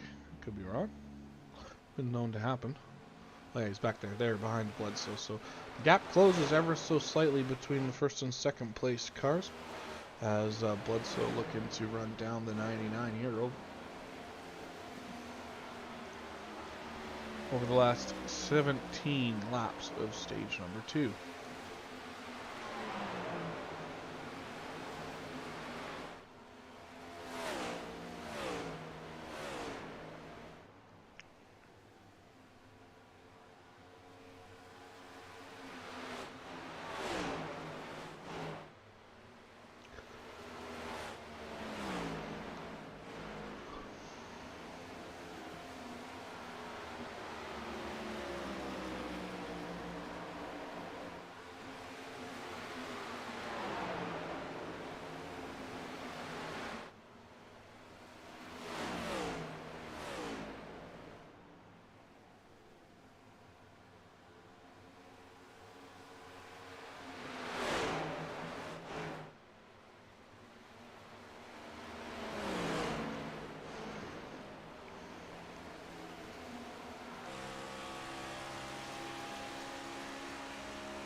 Looks like Dave Harris falling off the back of the Nelson machine a little bit, but we got a battle on track for 7th and 8th there as Dave Lafano looks to the inside of the McQuaid number 77 down the back straightaway.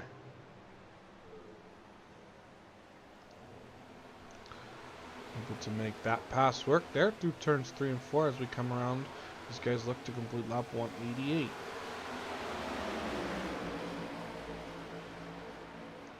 And they gotta navigate the Kurgelek number 41 lap car that time through 1 and 2, with both of them able to scoop by on the bottom as they work back down the back straightaway.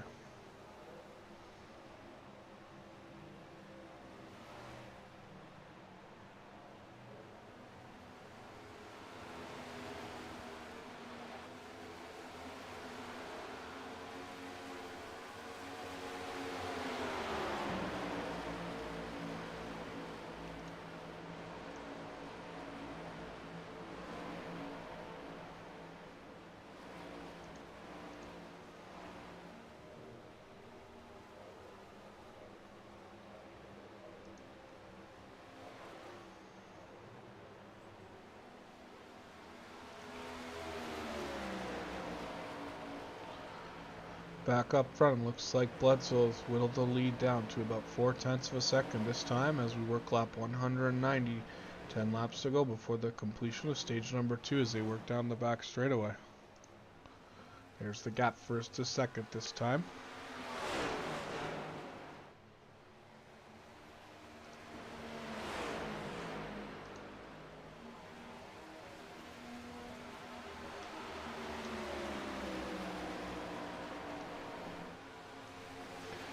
As you slowly but surely reel them in from about 0.8 of a second, a few laps back, down to 0.3 that time across the line.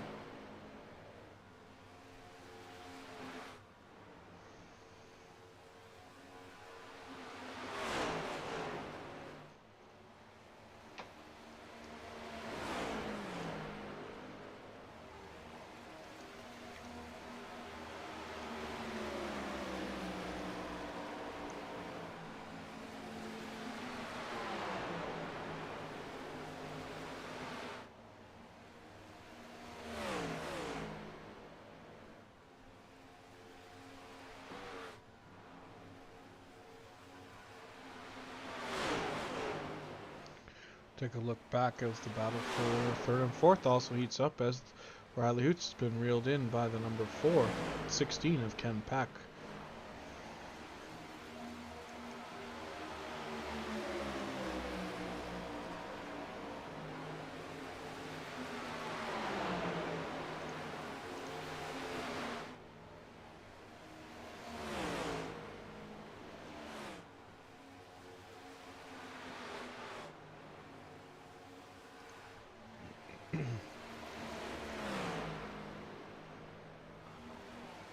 So, Hoots opens up, Mathia opens up a bit of a gap again to the 42 as they've pretty much evened their lap times out there. You see as they cross on 193, just almost about 5/6/100ths of a second quicker for Bledsoe than he was over Hoots. And then we'll jump up and take a look at Mathia, as he is slower than both those cars behind him, but still holding 0.2 second lead, 0.2 of a second lead that time.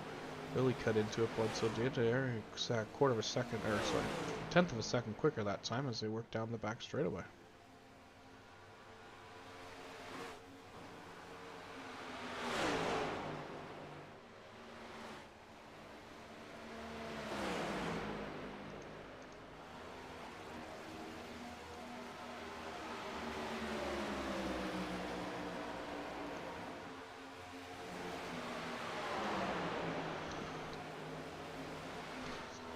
That time near identical lap times for the top 3, all within 6.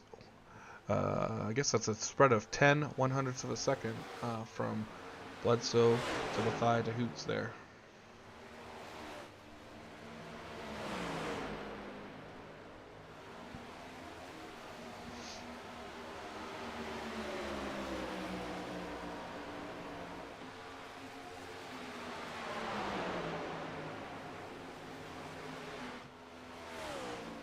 Looks like Larry Garnes may have had an issue there. Can't really tell as he went, he's on pit road, I believe. Yes, he is on pit road at this time as the gap dwindling away between the two top cars. So he works their way. Oh, Bledsoe makes a move to the inside, this time off of turn number 4. Can he get it done across the line? Looks like Bledsoe's going to lead lap 197. Let's see if he can flex his muscle to the point here as we work our way into turns 1 and 2, side by side through turn 1 and 2. They are door to door off of turn number 2. Mathia uses the top side and a little bit of momentum to his advantage, but they work back side by side as they drive off into turn number 3.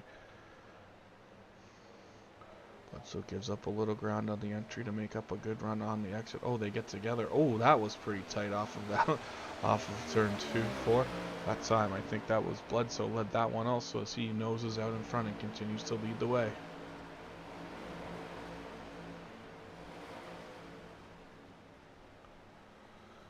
Mathia not giving him any room off the exit at turn number 2. Is going to go side by side back down into turn number 3.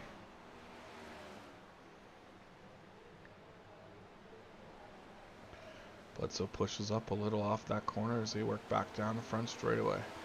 Next time by, we'll see the white and green checkered flag displayed. I'm not even sure who led that one. It might have been Mathia by a hair on his chinny chin. So last lap here in stage number 2 as we work to the halfway point of the Gamer Tube Elite 600.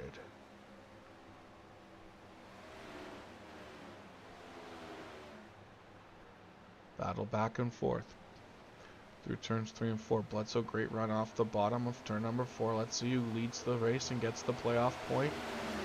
It's going to be Mathia at the line there. Brendan Mathia will lead that stage as they go down into turn number 1. We'll pay our attention back to James Nelson. He comes across the line, which brings out the completion of stage number 2. Stage 2 in the books, halfway home in this one, just getting really started. So we've done 300 miles with another 300 miles to go. As we've reached, like I said, we've reached the halfway point of this one. As we will let the field all catch back up to the pace car on the back straightaway, and we will open pit road next time by. And we'll have everyone headed down pit road to get to service.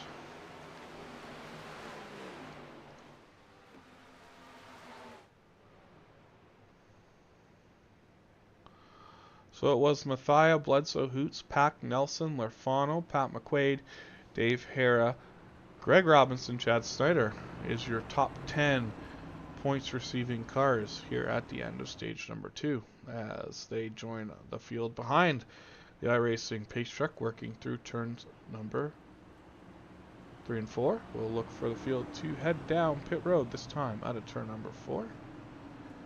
And get a fresh set of Goodyear tires as well as a full tank of Sunoco ethanol race fuel.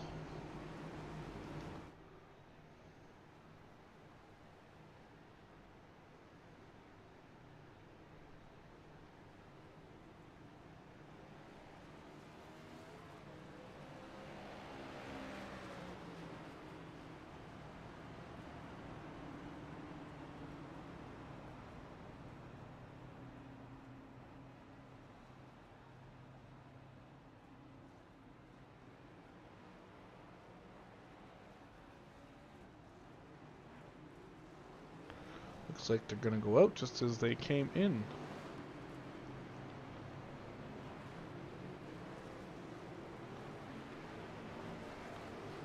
Looks like we got some extended pit stops this time. Looks like the 54, the 8, and the 15 still sitting on pit road. That can only tell me one thing. I think possible washroom run. For those guys, we've reached the halfway point. Like I said, 300 miles down, 300 to go. Dominant car so far in this one has been the 99 of Mathia. Led most of the way here. Had a good attack there. Bledsoe put him under the gun there at the end of that stage. Almost snoring it, stealing it away from him, but not able to get it done.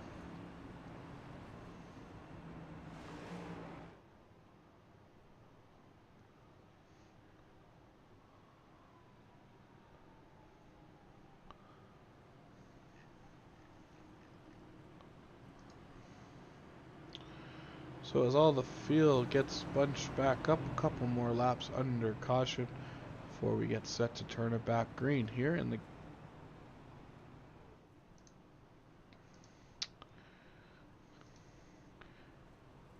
GamerTube Elite 600. GamerTube Elite, this is the premier gaming channel for co-op horror gaming, racing, and more. Watch as Hillbilly and the band of misfits take on Bigfoot, exorcise demons, pacify evil beings, and basically get killed trying to do all these terrifying things. This is also your home for live in-car iRacing from behind the wheel of the number 15 Hillbilly Motorsports Chevrolet right here on YouTube at youtube.com/GamerTubeElite. That's youtube.com/GamerTubeElite.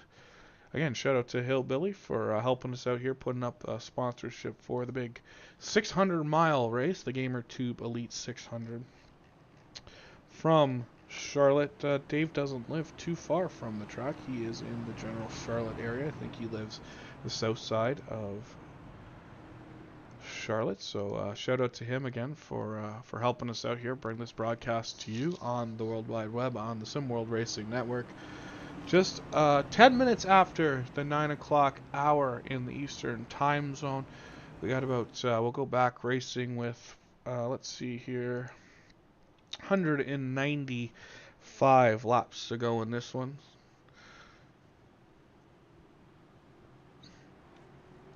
As the wave around cars get the signal to wave around, the field doubles up. It's going to be Mathia and Bledsoe on the front row. We got Hoots and Ken Pack in row number 2. James Nelson and Patrick McQuaid, the 270 cars, in row number 3. Chad Snyder and Gregory Robinson will make up row number 4. Travis Rodriguez, Kelly Thomas in row number 5. Then you got Dave Hera and Dave Lerfano after their extended pit stops in row 6. Curtis Sobran is in row 7. He had a bit of a longer pit stop that time too. Again, also I'm only guessing, but I think they may have all run to the washroom. Obviously, the longest race of the year requires maybe an extra pit stop, if you know what I mean. But the field's doubled up 2 by 2, 2, 4, 1, 2, 3, 4, 8 rows deep. The pace car makes his way through turns 3 and 4 as we get set to go back to green flag racing.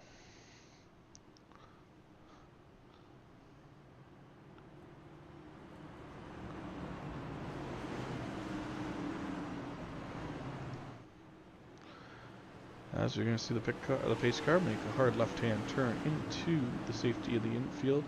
They roll down on the exit of corner 4 into the tri-oval. We'll go to the restart zone cam as we watch these guys come through. Mathia back on the green. Green flag is out, and we are back racing in the GamerTube Elite 600. Another good jump on a restart here for the 99 this time, as the 91 will sneak by the 42. He looks to bring the 75 around with them. Ooh, 91 loose off of turn number 2. That's going to open the door as they go 3 wide down the back straightaway, as 2 cars will get back. 3 cars actually will get back by around him. 42, the 75, and the 16. Now he's under attack from the 77. Down the front straightaway through the tri-oval. Brandon Mathia, Alan Bledsoe, James Nelson, Ken Pack, and then side by side is Hoots and McQuaid.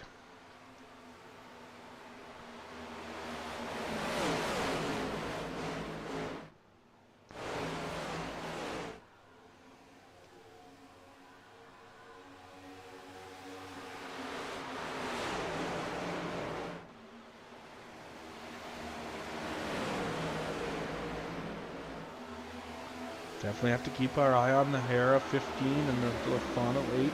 See if they can make their way back up to their mid-top 10 positions from a little further back on this restart.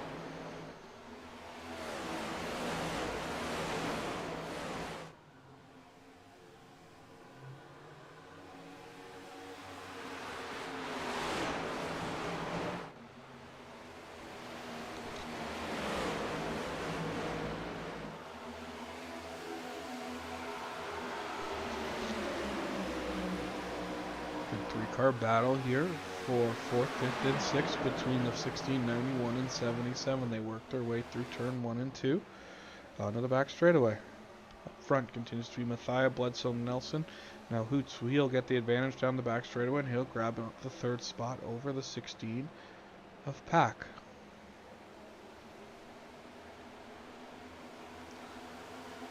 Nelson had a bit of a trouble there through 3 and 4. That really slowed him down and gave these guys a good run on him.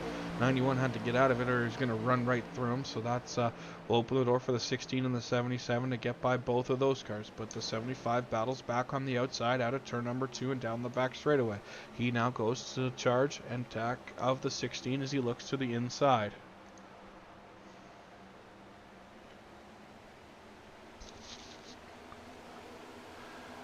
Through the dogleg tri-oval across the start-finish line, 16, 75, side by side again into turn number 1, the 91 under attack there from the 77. All this side-by-side racing is really letting the group behind them bunch back up to the tail end of these 4th, 5th, 6th, and 7th place competitors. As we head down the back straightaway, we'll take a look. There they are, a gaggle of cars as they enter turn number 3.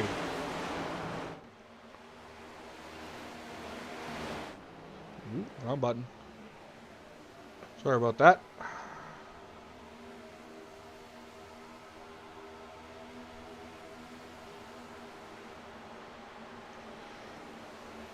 Good battle developing here, and we'll take a look a little further back as we got a good battle between some cars back here as they work down the back straightaway. Behind the big screen, can't see them there as they work through into turn 3.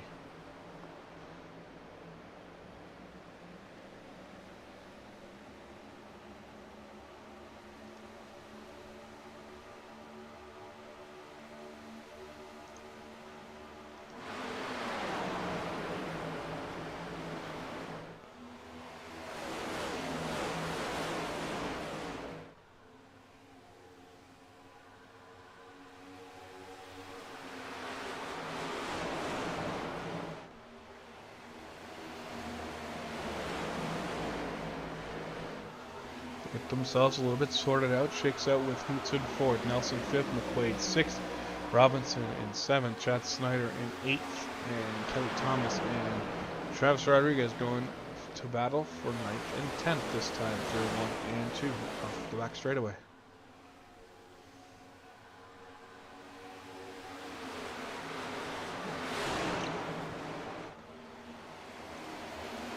Wide there, first, second through 3 and 4, able to sort it out. No one gets any damage or anything that time out of turn number 4.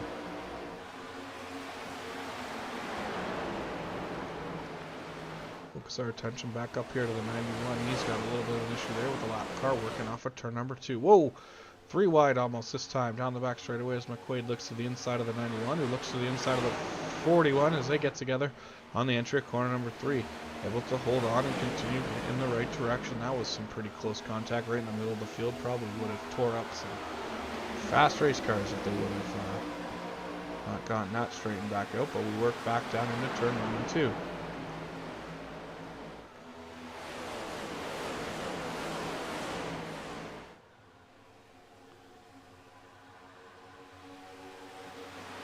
Robinson making a big jump to the inside there as he looks to make a move on the McQuaid number 77. Not able to do it as the 91 works to his outside. Off of turn number 4, they go through the dog leg again. Robinson leads the 91, and now the 91 gets stuck behind the 41 once again, this time in the turn 1 and 2. But Kurtulak gets right up to the top, lets these guys go underneath. Courtesy move there, moving to the top. Easy for me to say though, as the first 3 there, you can see them on the screen. Mathia, Bledsoe, Pack, Nelson, McQuaid, your top 5. Down again through the trial, a single file this time for the lead group of cars as they work their way back towards turn number 1 on lap 218. Now Robinson goes to battle underneath the number 77 of McQuaid this time. Oh, we got a caution. Our first non-stage caution of the night is out, and we have some cars involved. Let's see what we can see here. So we are going to take a look here.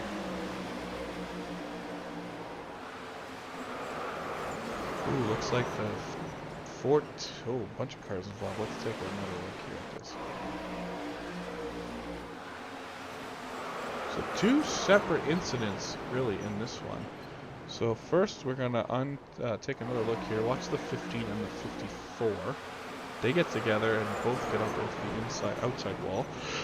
Excuse me. And then at the same time behind them, Looks like the 54 and the 26 get together. So, I'm not exactly sure what caused this. I'll see if we can get a better look at this angle. Oh, just not enough room there. As 54 trying to get underneath the 41, got into the 26 through the tri-oval, and then the 15 just came up a little high and got into the 41 on the entry of the corner. So we got some torn up race cars here. Looks like the 54, the 5, the 41, and the 26 were the key players in that accident at lap number 218. So a couple cars, unfortunately, are getting the meatball flag. Looks like Dave Hara got the meatball flag. Michael Kurdzielak got the meatball flag, so they'll have to come down pit road and either use their fast repair, which I think they both have, or they will need to sit there and have the crew repair it. But it looks like both guys were able to use fast repairs, as the race off of pit road looks like it is going to be won by the 91 of Riley Hoots. Looks like we had 2 tire stop for Hoots that time. A 9.7 second pit stop. So Riley Hoots looks to jump up a few spots, taking a 2 tire pit stop here on the caution at lap number 218. So field all back out on track, continuing to work its way around.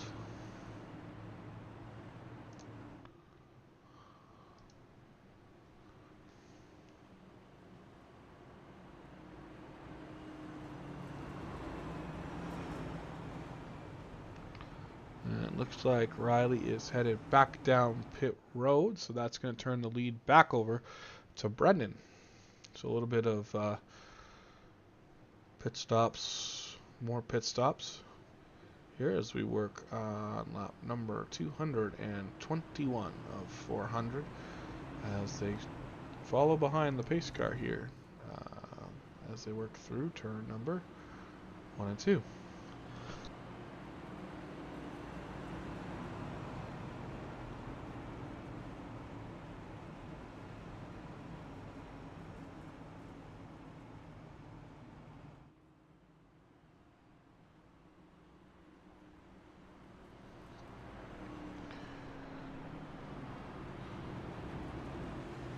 Shout out to the fans that are hanging out with us tonight on the Sun World Racing Network there in the chat. So we got some McQuaid fans definitely in the chat joining us. So obviously happy to see McQuaid back here with us tonight. Obviously, like I mentioned earlier, a regular with our league, stepped away to do a little bit of family life. Him and his wife had a son earlier last year, and he's just being a dad right now. Also know he races one night a week there in a league called the Ghost League, and he races that on a weekly basis. Pretty competitive league, so it's good for him to see him back tonight. Hopefully he can join us for a couple more races here as we work our way through the 2024 season. But looks like we are going to get potentially a white flag here. As I come across the line, let's keep an eye on the pace truck, see if his lights go out. They do. We are got the 1 lap to go signal as the 5 of Boone. He will take off and join the back of the field. Will be 1 lap down, I believe, once he catches back up. But the front row this time is going to have a new challenger on it. Ken Pack will move to the outside of row number 1 here after this cycle of pit stops and caution flag. Behind him will be James Nelson and Alan Bledsoe, Patrick McQuaid and Greg Robinson, Dave Lafano, Kelly Thomas, Travis Rodriguez, Chad Snyder, Curtis Sabran, Tyrone Yo, Dave Hara, and Riley Hoots. Looks like Riley might have got a black flag under that sequence of pit stops, which is why he either came back down pit road or has to start, or he got it the second time down pit road, and that's why he's at the back.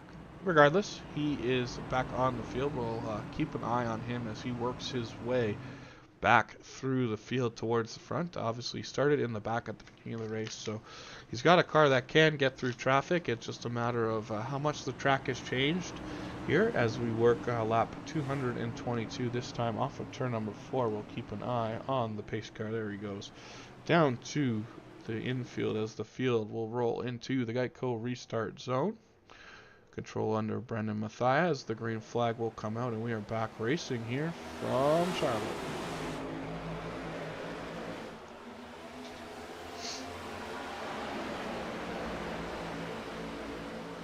Matthias gets that good jump like he does every restart. Opens up the lead over the 16, but now he's under attack from the 75. They look to make a move a little further back. That's Robinson looking to the inside of McQuaid. Nothing doing that time. He's going to hold his line as they work through 3 and 4. Kent back way up to the outside wall, opens the door for the 75, and Nelson as they drag race off of turn number 2 back across the line. Nelson looks like he's going to edge out in front. He's trying to bring Bledsoe with him. Pack's not giving up those. He uses that top line right up against the fence this time through 1 and 2 to see if he can fight back on the 75. Not able to get back in front of the 75, but he definitely holds off the challenge of the 42. Side by side though for 5th and 6th as the 77 and the 3 go side by side in through turns 3 and 4.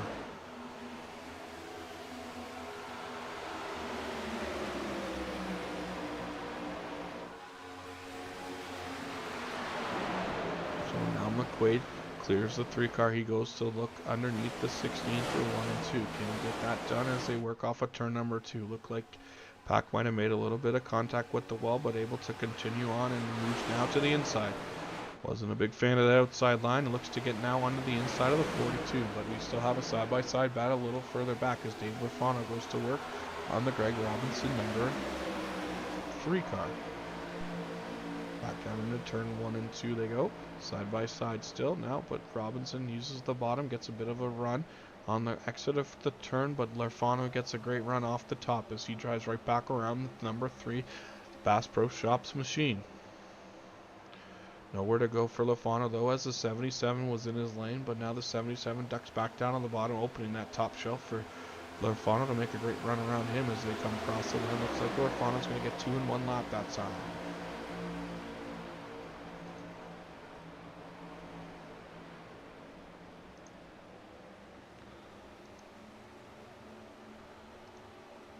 Work down the back straight of Lafano, able to clear McQuaid, but he's still under attack from the 3 of Robinson on the entry of turn number 3.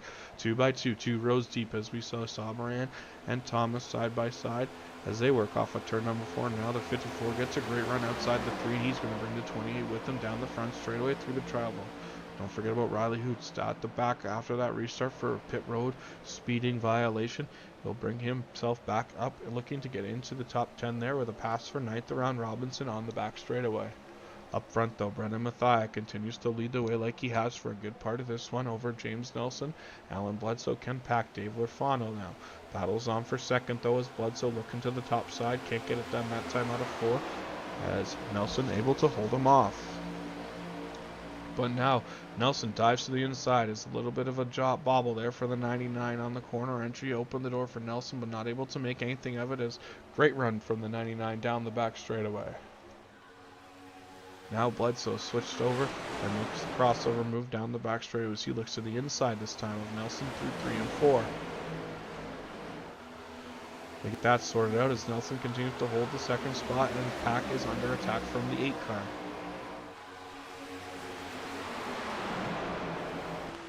Dave Lafano working the bottom side, looking to get under the Pack 16, this time off the exit of turn number 2. But Pack carries that ton of momentum down on the top side as he works towards number 3, and he brings McQuaid with him. But now back to the inside, and he goes. Pack will cut his momentum and air off on the bottom. Let's see if McQuaid's able to take advantage of that on corner exit back through the trioval.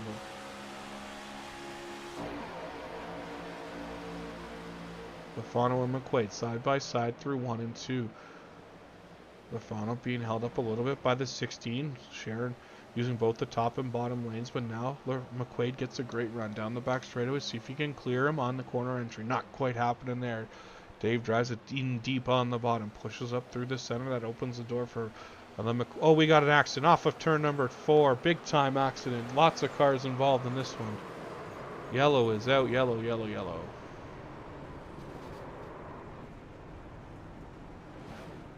Ton of cars involved in that one.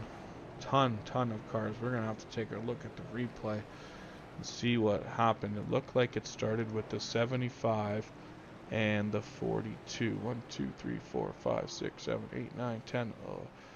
A bunch of cars involved in that one. Let's see here if we can get a replay. So maybe, I think it started with the Nelson machine. So he just pushes up off the corner. Not really a lot of room there to push up, as the 42 is holding it pretty close on his door, and that's the result. A total calamity off the corner. So let's take another look at that one. So you'll see the 42 kind of just, oh, he gets down on the blue line. So the 75 got down on the white and blue line, and that resulted in him shooting right back up in front. So let's take a look here. Hold on. We'll rewind this a little bit. So we'll take a look here from this angle. You can see the 75 gets down on the blue line, and it gets him way squirrely. And that's just going to get him way loose up into the 42, and then from that point on, it was on like Donkey Kong. The 16's involved. Is the 8 involved? Yes, the 8 gets involved. The 28's involved. The 54's involved. The 3 sneaks through without any contact, maybe? I don't know. We'll see. That was a pretty... Let's go back and take another look here from a car a little further back in the sequence. So, not a lot for anywhere to go. Travis got off track, but he did not run into anyone. Oh, never mind, he did. As they all hit Dave Lafano spinning back across track. Looks like Chad was able to keep it clean as he worked his way through the infield. So this is all developing right in front of these guys. These guys are all, where do we go, where do we go, where do we go?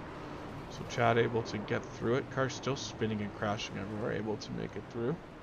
So Ken Pack just a victim of circumstance based on being the car right behind the original accident as they bounce back off the wall, and just no time for anyone to react. So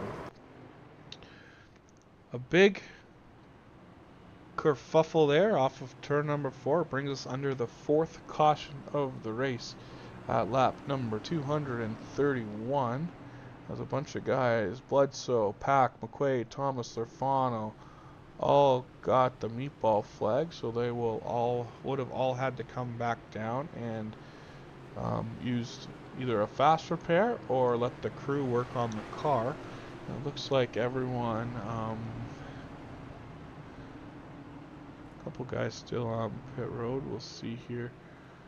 Yeah, so some guys either already used their fast repair or didn't have it checked, because there's a lot of guys still on pit road here for an extended pit stop, as they have lost a couple laps now to the field.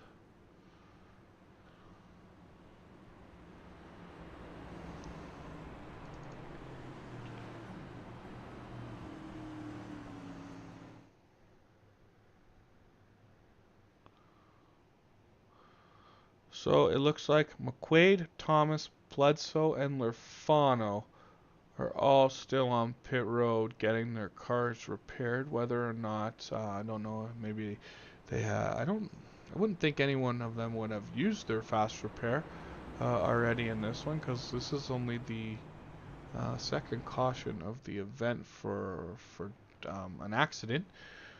So not exactly sure what's going on there, but they are still under. The crew is working on those cars. You can see them there all on pit road. Looks like Dave is headed back out on track. Maybe they just needed to be towed. Maybe that's the problem. Looks like Dave's back on track, so he probably had to get towed as he's back underway here. Looks like he'll be 1 lap down from what I can tell. Those other guys, McQuaid, Thomas, and Bledsoe, now 2 laps down, as the lights are out on the pace truck, which means green flag next time out of turn number 4, and this race has pretty much been turned on its head at this point. I think the only car not involved in any way in that was the 99, the 3, the 91, the 15 maybe. And the 26, he snuck through there, also unhindered, but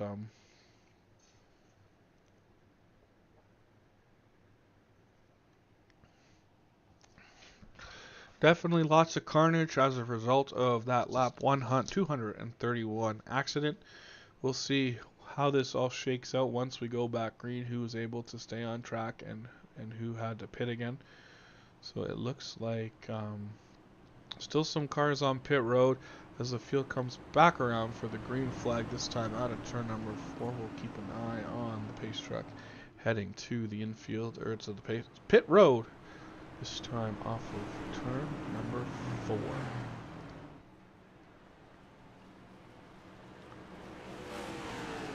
There he goes down on pit road as the field rolls into the Geico restart zone. Brendan Mathia on the control car as the green flag is back out, and we are back racing here on lap number 236 of 400.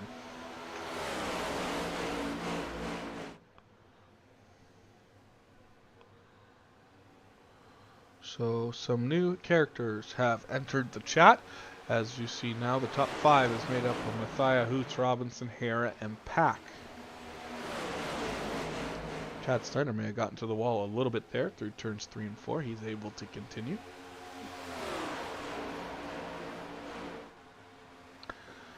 So after it all has shaken out, it looks like McQuaid, Thomas, and Alan Bledsoe are the cars still remaining on pit road with significant damage. After that caution, Dave Lafano able to join the race. He is currently 1 lap down to the field. Everyone else currently on the lead lap.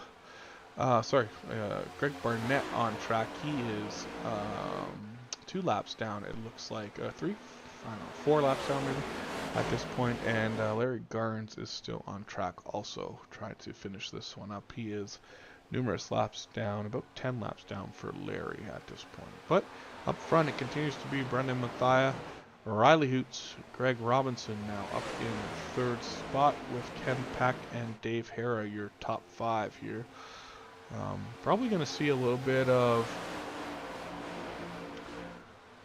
cautious driving by some of these guys now that they've unfortunately had to use their fast repairs, putting them out of fast repairs for the race. 1 fast repair for each car in the field tonight. So using it is going to make it a long road to hoe here without getting involved in anything else as we work our way through the second half of this Gamer Tube Elite 600.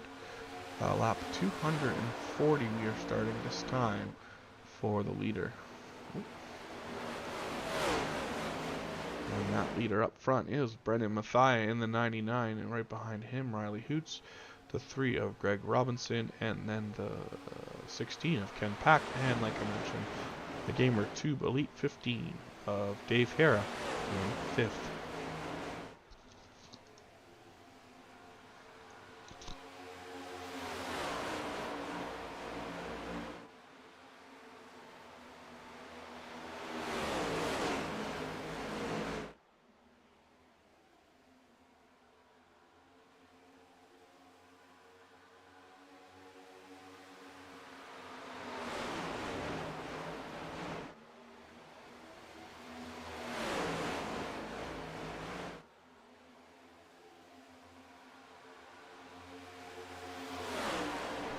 We got a battle for the lead heading into turn number 1. Riley Hoots looking to the outside of Brendan Mathia this time through line 2.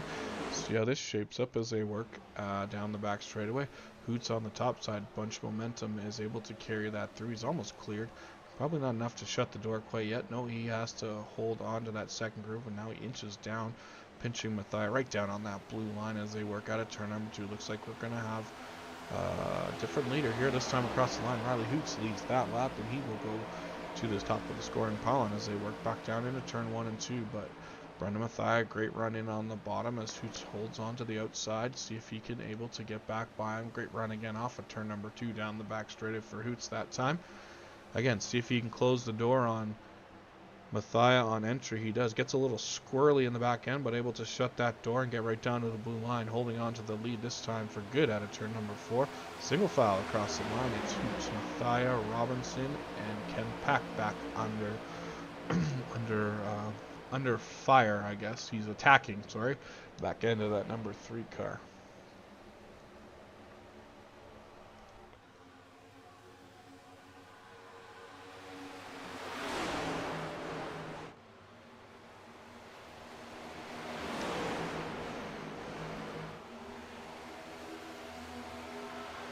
Now Mathia back to the inside down the front straight. Looks like he's going to need that lap across the line. His Hoots got a little tight off the turn 4.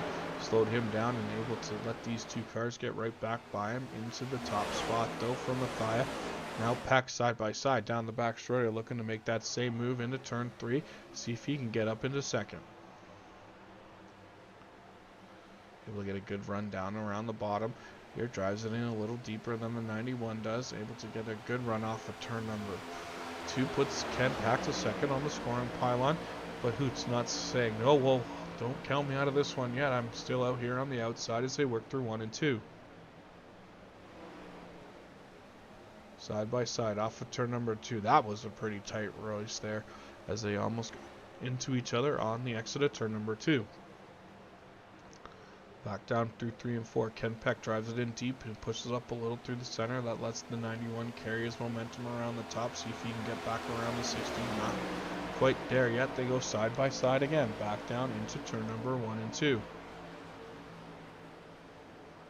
Great side by side action here on lap number 247. They work again down the back straightaway. Side by side. The Prisma Health number 16, the Target, Cottonelle Energizer, Crest Coca-Cola number 91. Again, great run for Ken Peck this time off of turn number 4. Is able to clear the 91 this time as he works back across the line. Put Ken Peck into second as he goes right after the 99 in the entry to turn number 1. Now he gets a great run on the corner entry and he looks to the bottom while Mathia runs the outside. We got another battle for the lead as they work down the back straightaway. As Pack again drives it in really deep on corner entry. That's going to give him the lead this time out of turn number 4. We got a new leader. Ken Peck for the first time this race will lead him down across the start-finish line. And he will lead lap number 248.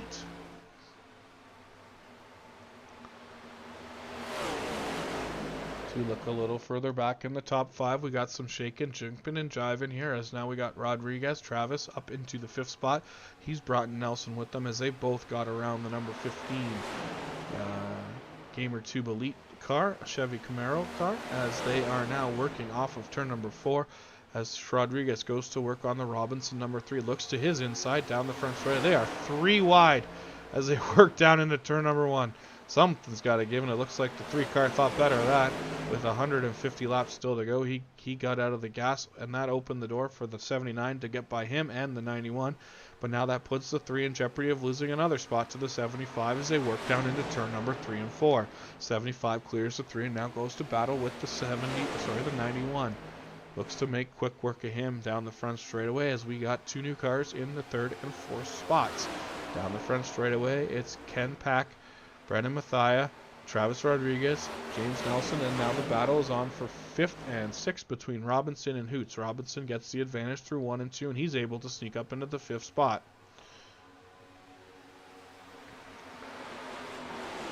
Down through back down through 3 and 4. They work back into the trioval. It's still Ken Peck, Brennan Mathia, Travis Rodriguez, and James Nelson. Side by side now for 6th as Hara looks to the inside of the 91, able to make that move look a little easy on the entry at turn number 1. Back up front, Ken Peck leads the way in his number 16. Camaro over the 99 in Mathia, the Toyota 79 of Travis Rodriguez, and then we got a Ford there in 4th place with another Chevrolet in 5th.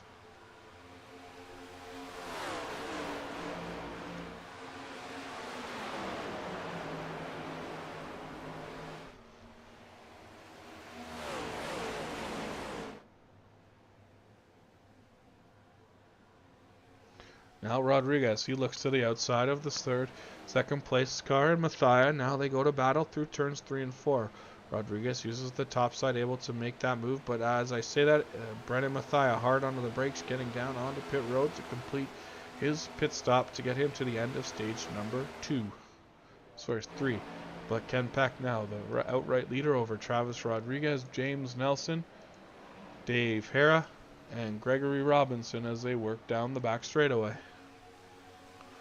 38, Greg Barnett at this time is, let's see here, 5 laps down it looks like. Nope, sorry, correct that. 4 laps down on the field is Barnett. So up here battling with cars in the top 5, but unfortunately a handful of laps down here at the 2:55 mark of this 400-lap race. Faya completes his pit stop and is headed back out onto the racetrack. No penalties for anyone yet on pit road, but it looks like Bledsoe. Oh, sorry, on pit road.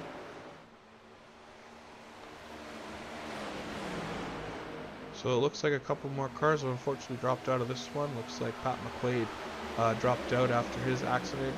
Kurdzielek also not able to finish this one. He will finish in 18th position. But on track, the battle is on here for the top 5 as Pack leads the way over Rodriguez. And then you have the Nelson 75 and the Hera 15. 5th place right now is that blue and red car. That is Greg Robinson running in 5th.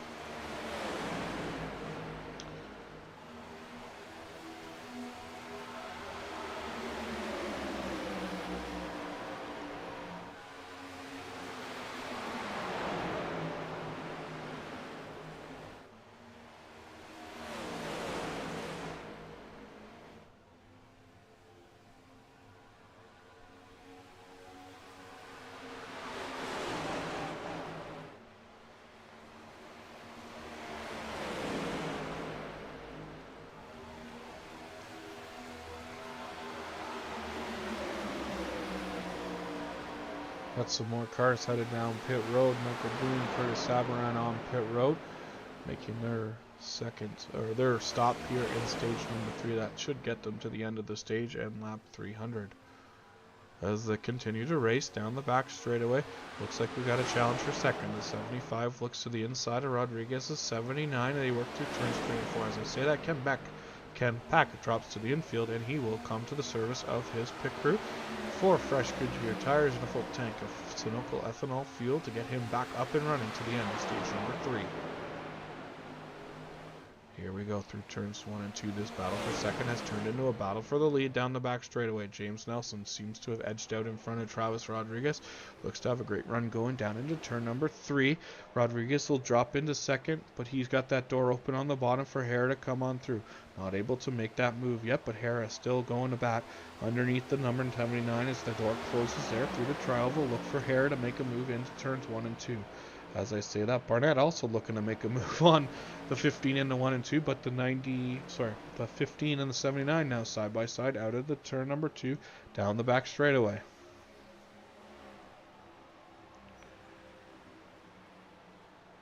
Into turns 3 and 4, still side by side as they work their way off of turn number 4. Looks like it's going to be a dead heat at the line as they cross the line, though. Rodriguez noses ahead.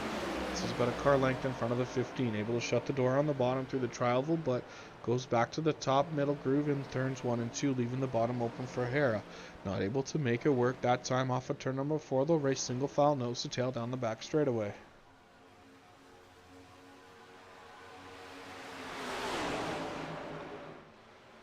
Hera back to work on the bottom, using that blue line as his guide through the corner to keep her right down on those inside wheels on that line.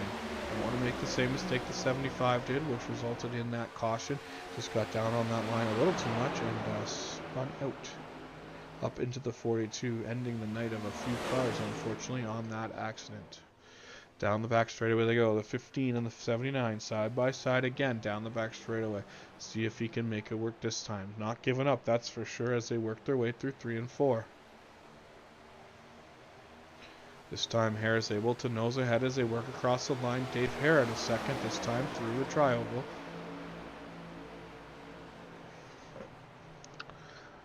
She's now up in the second spot.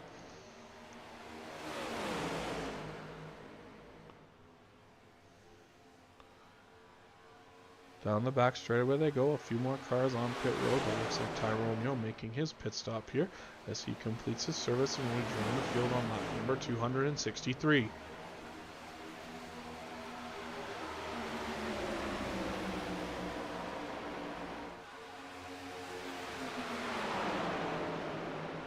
Oh, great run into the corner for the 15, but not enough room there on the bottom, as the 75 was kind of running half a car length off the bottom, which didn't open the bottom door for the 15. But now the 38, being uber aggressive as a four lap down car, he tries to get a run on the leader, but that's not going to happen as Dave looks to his inside, but he thinks better of that and lets the 38 in front of him. Gonna sit back and ride here for a second behind the 38, but don't look now. The 3 cars attacking the 15 on the bottom. Using Dave's line through 1 and 2, gets a little tight in the middle, pushes up, but able to keep control and head down the back straightaway side by side with the 15 car. Not quite side by side, but Travis Rodriguez makes a run on the outside as he now looks to pass back the 3 car, get back into the 3rd position. Not quite clear of him yet, but now the 3 has a great run off the exit of turn number turn 4, down across the line. Can he get by the 15? Not yet, but he definitely has the bottom advantage going into turn number 1. The military save, 10%. Bass Pro Shop Machine looking to clear Hair as he does. His hair rolls right down, takes the air off the nose of the 79, not letting him by as they work down the back straightaway. Off into turn 3 and 4. It continues to be James Nelson on top of Gregory Robinson, Dave Hara, Travis Rodriguez, and now Chad Snyder up into the 5th spot, a little bit further back from these guys battling it in the top 4. Up front though, James Nelson continues to lead the way, being pushed hard by the 38 of Barnett, 4 laps down, still at this point looking to get a lap back the hard way.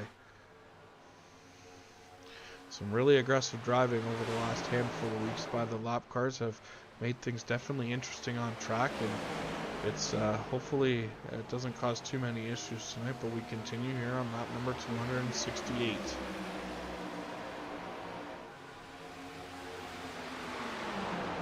Looks like Kelly Thomas and his 28 without a nose cone going to rejoin the field that time past out pit road exit, so he is back on track.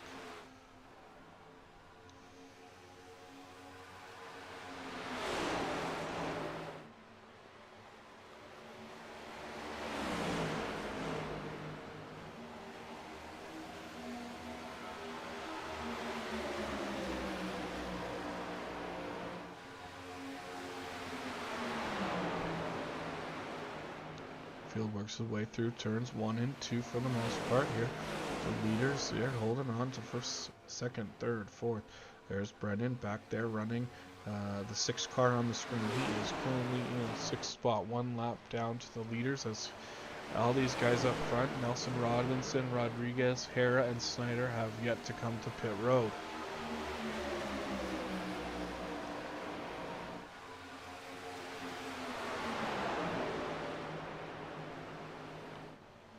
Thanks for joining us here on the SimWorld Racing Network. My name is Nathan Christensen. You're tuned in to the GamerTube Elite 600, race number 14 of the All-American Racing League Cup season, 2024 season.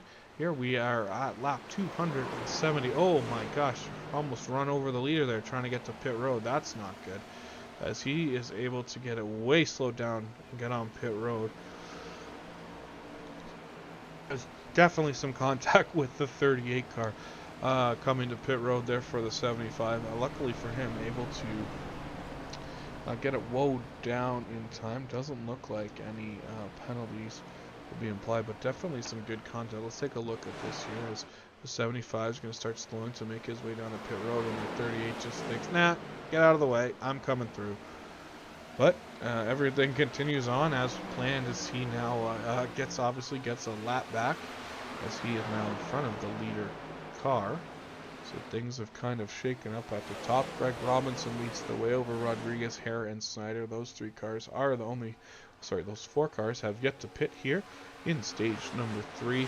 Well, they have pitted under the caution, but they haven't made another pit stop, which will get them enough fuel to get to the end of this one. So we'll keep an eye on that. We'll take a look here at pit strategy and give you an idea of stint lengths there. So obviously 53, the blue is the stage break, and then the next yellow one is the caution for the incident at 2:30, at lap 2:30, and then these guys have gone 40 laps since they were last on pit road. So lots of pit stops going on tonight, some different strategies playing out we'll see how this one continues to play out. Obviously, 27 laps to go before the end of the stage, and they definitely won't be able to make it 68 laps on a tank of fuel from when they pitted 41 laps ago. So we'll keep an eye on when these guys decide to come down the pit, whether they run it out as long as they can to see if they can bring out another caution. But they're for sure going to be in trouble, as both Brendan Mathia and Riley Hoots have gotten back by them to be on the tail end of the lead lap. So we'll see how it shakes out. Lots of race still to go here. There's, again, these 3 cars on track. Robinson, Rodriguez, Hare, 4 cars, Snyder, still have not pitted to make it to the end of this stage. Last down pit road at lap 232. It's going to be about 68 laps they'll need to go before they can come down, and I don't think that is possible based on what we've seen earlier in this event.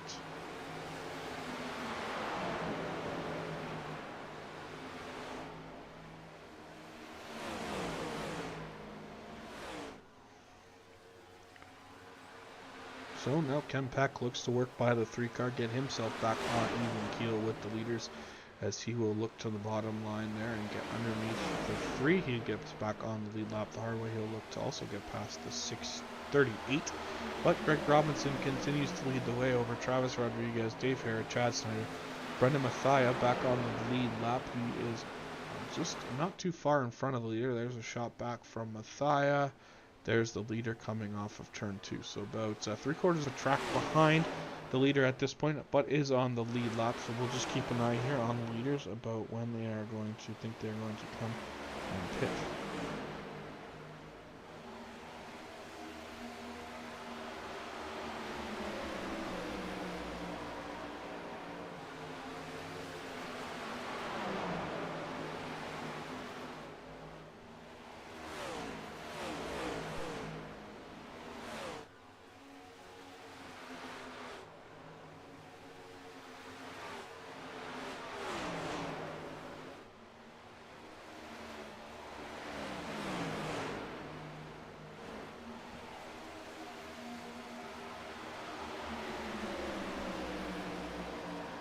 Back through the trial, we complete lap number 278. Continue to work here.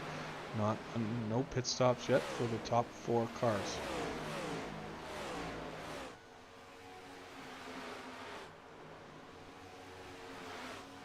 Probably these guys out here hoping for another caution to make sure that to see if they can gain any advantage by staying out a little extra. Not happening yet as we work back across the line to complete lap 279. 21 laps to go before the end of stage number 3, as we are working now here under green flag still. 4 cautions on the afternoon of this event, as we had 2 for stage 1 and 2, and then we had 2 separate cautions for incidents. Both the second one at lap 200, approximately lap 230, was the big one, so to speak, taking out quite a group of cars here, as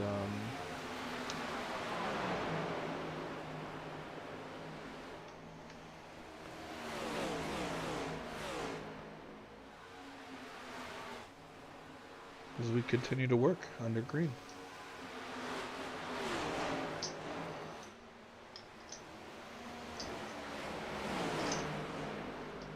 So it looks like Alan Bledsoe was able to rejoin us here. Unfortunately, 40 laps down after that incident on lap 230 between him and the 75, causing significant damage to a good majority of these cars. Just a bit of an issue for the 75. Got down on the blue and white line and ended up getting him out of shape up into the 42, and those guys had everyone behind him really nowhere to go, as we had just kind of gotten back going there, and just no room for anyone to get around, and tore up a bunch of good race cars. So kind of flipped the race on its head as we work here, as we're well into the second half of this one, as we work towards the end of stage number 3, keeping our eyes here on these guys up front. The 3 car continuing to lead the way here, and Gregory Robinson over Travis Rodriguez, Dave Hare, and Chad Snyder. Also have not pitted in this stage quite yet. Based on my rough Canadian conversion map, I'm not sure anyone can make it to the end of the stage, being last on pit road at lap 232, which would be 78 laps on a tank of fuel, I believe. Yep. No, sorry, is that 68 laps? Yes, 68 laps. So 68 laps on a tank of fuel is a long way to go. So we'll see if anyone can make it, or if anyone's going to try, or when these guys will head down pit road. As I said before, let's pull up the pit strategy chart. We've been out there for 52 laps since we went back green flag racing after that caution. So a little bit of distance to go to see if they can make it, but as you can see, everyone else below them there, Mathia, Hoots, Pack, Boone, Nelson, have all come down and completed at least a second pit stop in this stage to be able to get them to the end of the stage for sure. It's all about what happens here to these top three cars, or top four cars who have yet to pit in this stage. Let's see here, let's go back on my screen. So the pit stop laps, yeah, there you go. So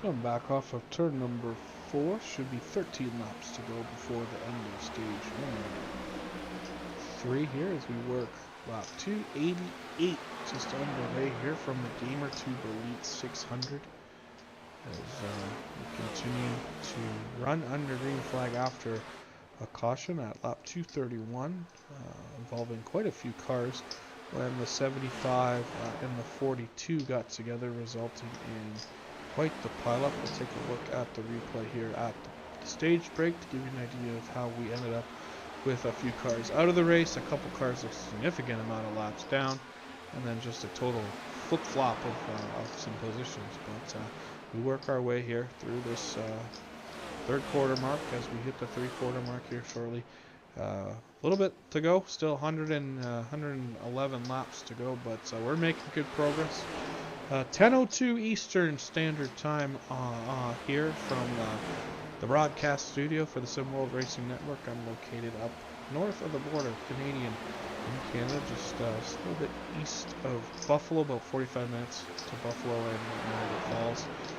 So we are live on the air for another 111 laps to bring home the end of this GamerTube Elite 600 as more cars have pitted, are starting to work their way back around the leader and get back on that lead lap again. Seeing how far these guys can run these cars.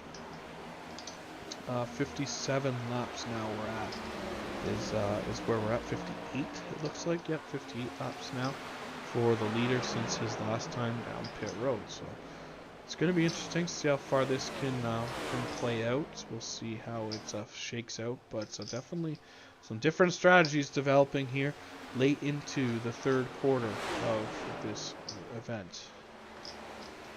You see there, Dave Lorfano getting himself back on the lead lap by going around the outside there. So he is still...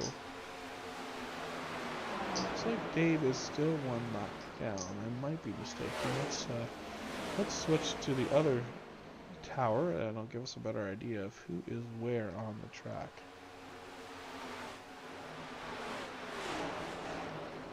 So yeah, Robinson, Rodriguez, Harris, Snyder all have not pitted here a second time. So we're seeing if they can make it all the way. They're at 60 laps on this tank of fuel. Mathia, Pack, Hoots, Nelson, Boone have all pitted. So is Yo and Larfarno. They are both 1 lap down right now. Barnett there, that blue or the green and black kind of car right in front of the leader. He is 3 laps down. Curtis Someran, 4 laps down. Larry Garns on track, 11 laps down. Then you have Alan Bledsoe and Kelly Thomas, 40 plus laps down each. McQuaid, Kurdzielak, and Hubble unable to complete this event this afternoon with us. So we are about 7 laps away from the completion of the 3rd and final stage, as then we'll run 100 laps of racing to the end of this 600-mile event. 400 laps will be the total distance. By far the longest race of the year for these guys here at Charlotte, the epicenter of NASCAR world, home of none other than GamerTube Elite owner and operator Dave Hare. Again, thanks Dave for stepping up and helping us get on the air here. Every little bit goes a long way to bring you these broadcasts week in and week out on Tuesday nights of the AARL 2024 Cup Series season. Also, don't forget, Friday nights you can join us here on Some World Racing Network as Dave and Dave, 2 days, 1 booth. He didn't like that last time, but I think it's pretty funny. They will bring you the QFLR races every Friday night. The green flag is usually about 8:05. Qualifying ends with green flag roughly 8:07. So make sure you're here for 8 o'clock. Watch qualifying. Tune in as Dave and Dave will bring you that race. And then on Sunday nights, they same two Daves will bring you the AARL truck race this week. That series is at Wide World Racing Technology. I don't even know what it's called. Gateway is what it used to be called, but that's where the trucks are this coming Sunday. And this Friday, I believe, the QFLR series is at the 10th. They'll be at Kansas. So make sure you tune in both nights to tune in and make sure you catch those broadcasts.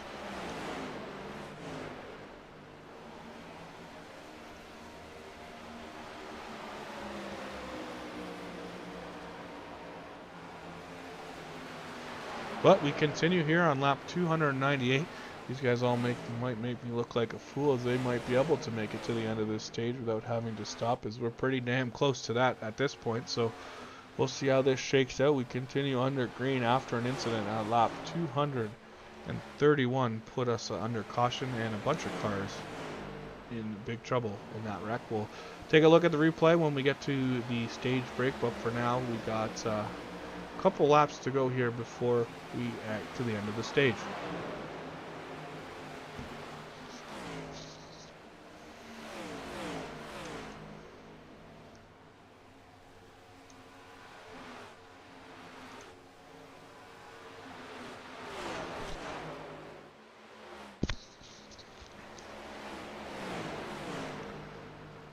Off of turn number 4 to complete lap number 299. That means next time by we should see the green and white checker displayed to end the second stage, and all these guys are going to be able to make it to the end by the looks of it.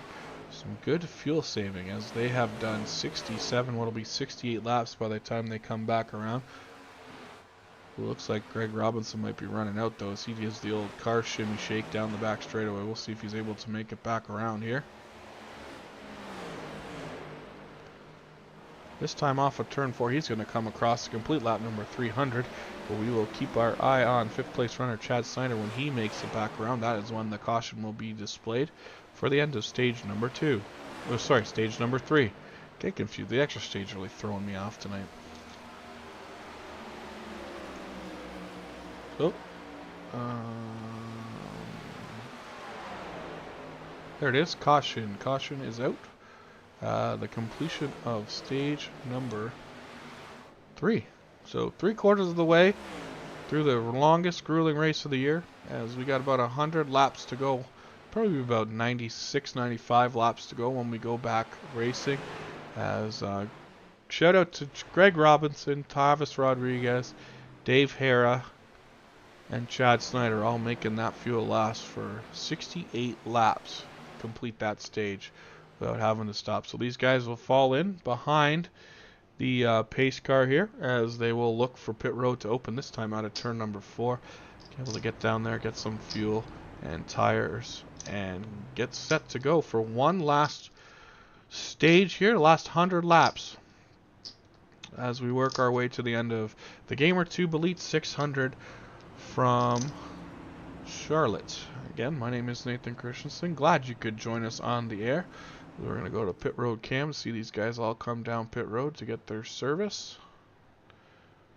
And we will be right back in a second for you folks.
Alright, welcome back to SimWorld Racing Network. My name is Nathan Christensen, as you are just in time to watch the run to the checkered here in the GamerTube Elite 600, live from the Charlotte Motor Speedway, as some great fuel mileage shown by these guys here, as the 3, the 79, the 15, the 26, all able to run 68 laps of green flag racing approximately to make it to the end of that stage. So picked up some big points.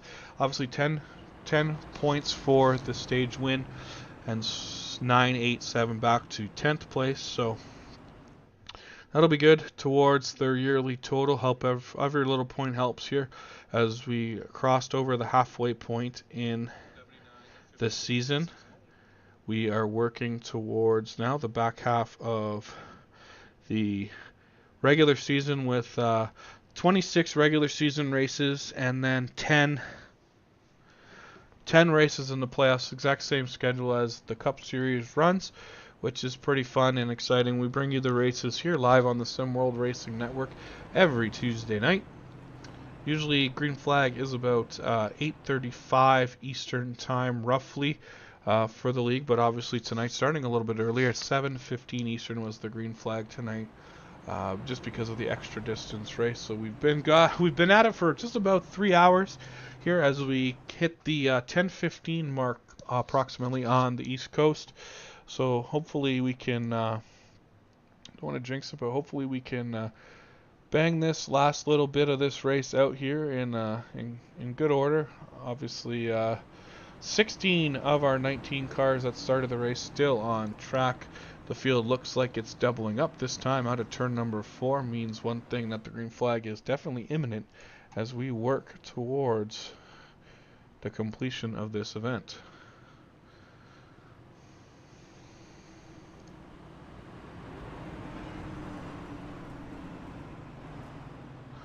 So Greg Robinson, Travis Rodriguez on the front row.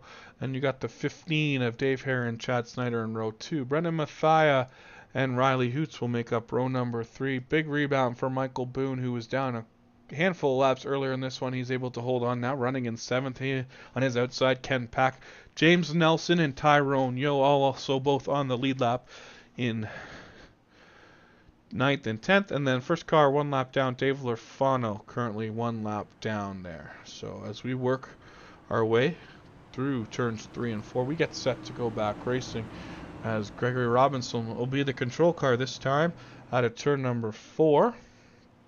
The pace truck should duck down to the infield, and we are going to get set to go here as the starter gets the green flag in hand as the field rolls past the entrance to pit road and down into the Geico restart zone. Bring you to the Geico cam. Here we go. Keep your eyes on Greg Robinson and the starter, Barney. Green flag is out, and we are racing for the last 100 laps of the GamerTube Elite 600 here from Charlotte. Great start on the for the 3-car. He jumps out to the early lead here over Travis Rodriguez as they go side by side for 3rd and 4th. Brendan Mathia, the furthest he's back the furthest he's been back in the field all night as he looks to carve his way back up to the top. Here the dominant car early through stages 1 and 2 as he works his way down off of turn number 4 in 4th place.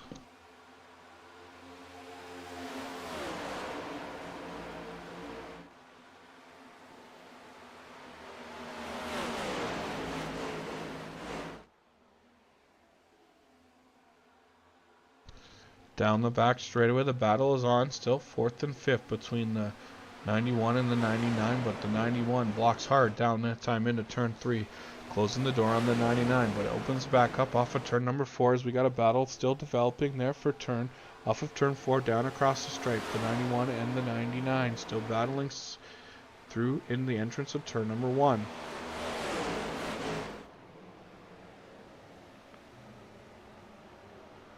Business is definitely picking up here as we work down the back straightaway on lap 308.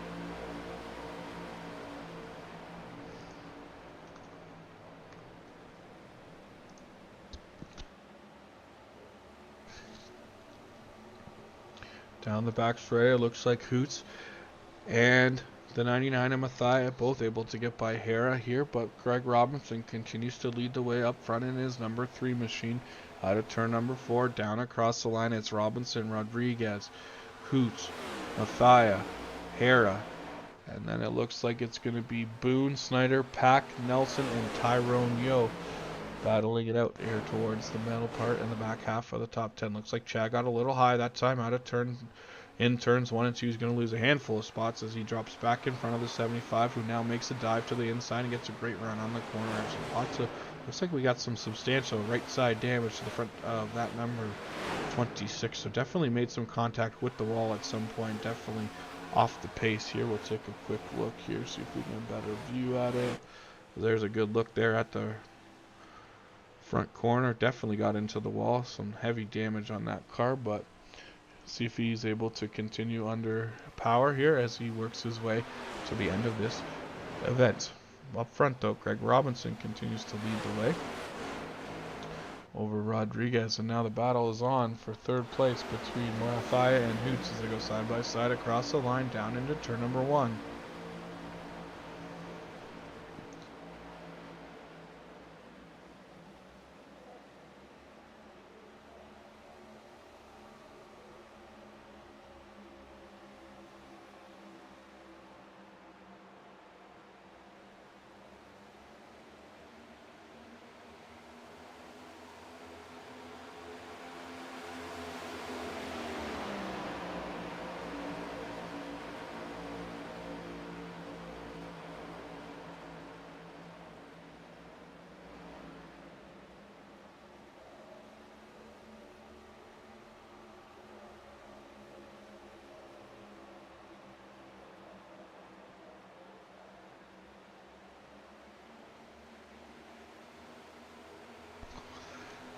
As we continue to see these guys work side by side, back out of turn number 4, they're able to get single file across the line.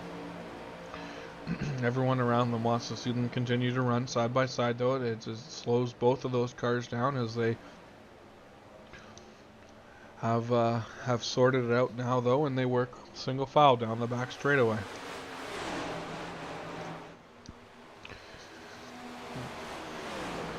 Again, just want to remind everyone that this is the GamerTube Elite 600 tonight, sponsored by GamerTube Elite. This is a premier gaming channel for co-op horror gaming, racing, and more. Watch as Hillbilly and the Band of Misfits take on Bigfoot, exorcise demons, pacify evil beings, and basically get killed while trying to do all those terrifying things. This is also your home for live in-car racing from behind the wheel of the number 15 Hillbilly Motorsports Chevrolet. And that can be found on YouTube at youtube.com/GamerTubeElite. That's youtube.com/GamerTubeElite. And like I said earlier, definitely a fun time when those guys get together and play some of those games. Things jumping out from behind walls and finding Bigfoot when you don't expect them. And some of the best stuff is the reactions that people get, and the screams when something sneaks up on them.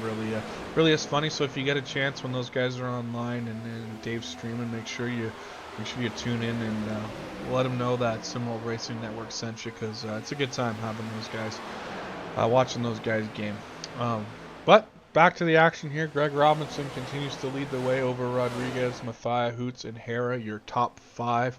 There you can see Michael Boone running in 6th, Ken Pack, Jim Nelson, Tyrone Yo. And Dave Lorfano now up into 10th. Looks like our friend Chad Snyder unfortunately had to come down pit road to get that damage looked at, as it just wasn't handling the way he wanted it to, and he was off the pace. So he is down on pit road at this time, getting that car fixed.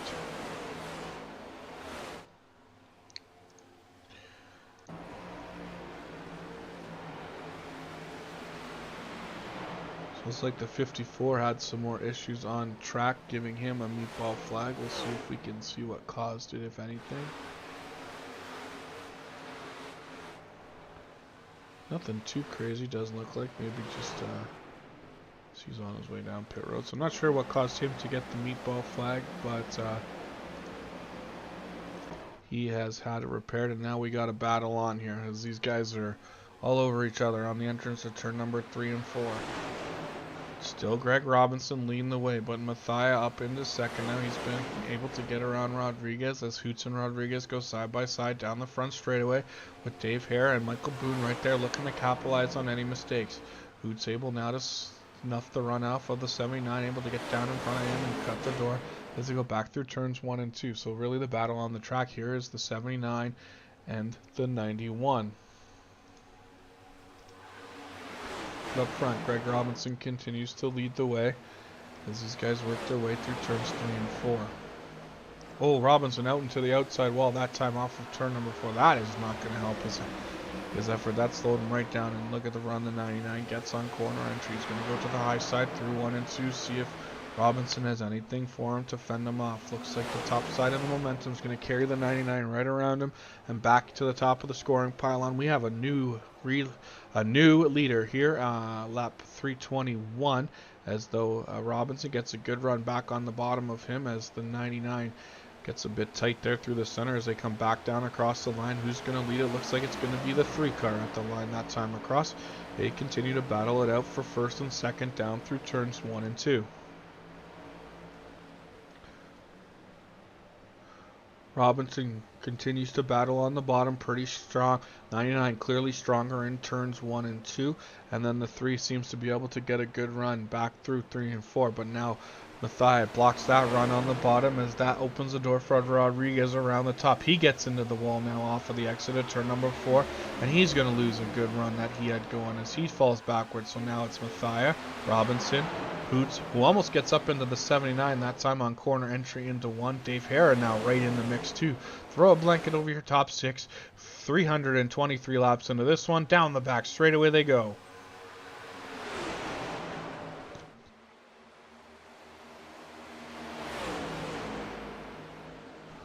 Robinson moves to the outside on 3 and 4 and says, I saw how you got by me, now let me get right back by you on the top side. Robinson to the top, Mathia on the bottom through turns 1 and 2.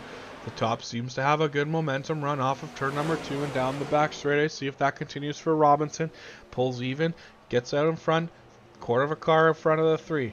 The 99 as they drive deep into turn number 3 and 4 now, but Robinson still on the top. Seems to have a good run off of turn number 4 as they work their way back down across the stripe, and Robinson scrubs the wall again.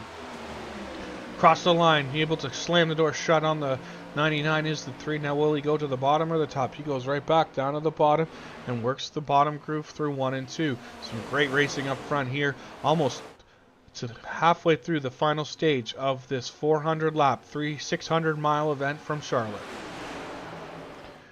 Greg Robinson back to the point on the top of the pylon. He works his way off of turn number 4. He's opened up a bit of a lead now over the 99. First, he's been in a handful of laps. He works his way now back across the start-finish line of the 99 and the 91. Straw behind him.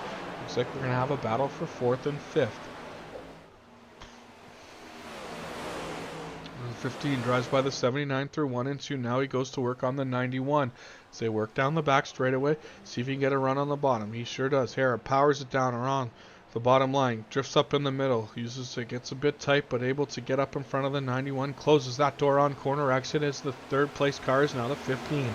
Back down the front straightaway they go. Where will they go as they go into turn number 1? 15 still leads the way. He kind of uses the middle but hugs the bottom as they work through the back half of the corner. That definitely screwed up the entry of the 91 because he opened about 3 car lengths difference between those two.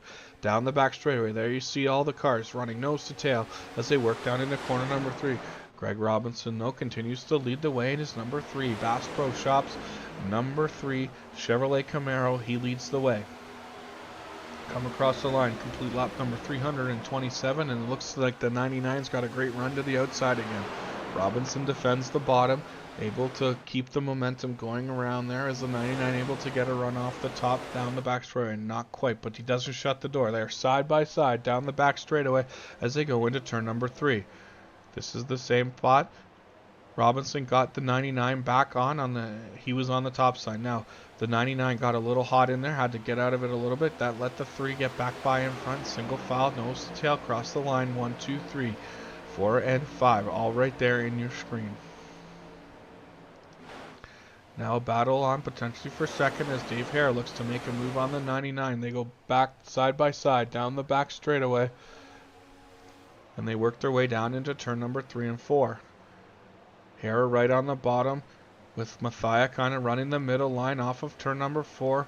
They're still side by side down across the line. Looks like it'll be Mathia got at the spot at the line, but Dave is in position to make a move and catapult himself up into second place in quarter number 1 and 2.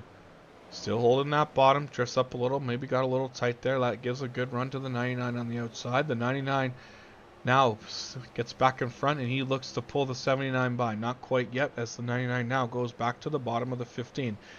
Up front, the number 3 though continues to lead the way and loves what he's seeing out his rearview mirror as these guys continue to battle for 2nd through 5th. And the more they battle, the bigger gap he is able to open up in front of them.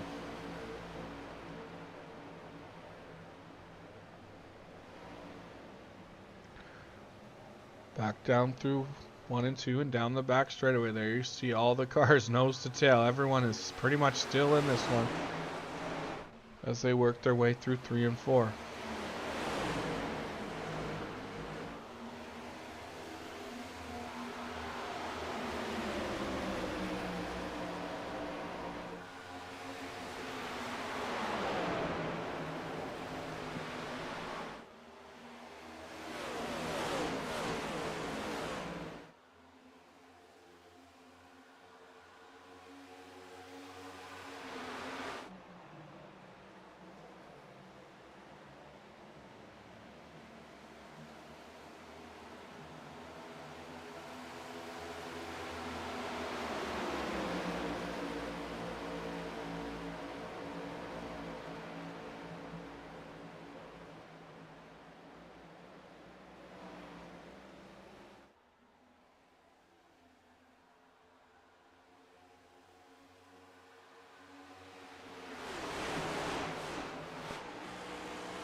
Great run down the back straightaway for the 99 into turn number 3. Oh, him and the 79 might have got together a little bit as both those cars got squirrely and looked like the 15 might have made contact with them. That's going to allow the 91 to open things up there a little further back. As they head down the front straightaway through the tri-oval, the 91 is going to look to get 2 cars here as he works to the outside of both the 79 and the 15 down the back straightaway.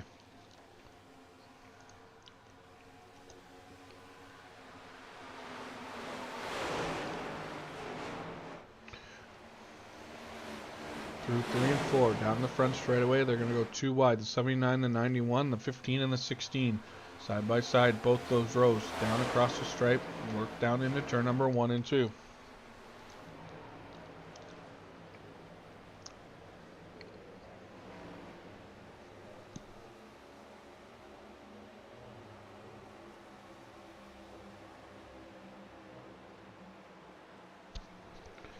Travis didn't have the best run through turns 1 and 2. He lost him a spot there to the 91. Now he's under attack from both the 16 and the 15 as we work our way back down across the start-finish line as we complete lap number 336.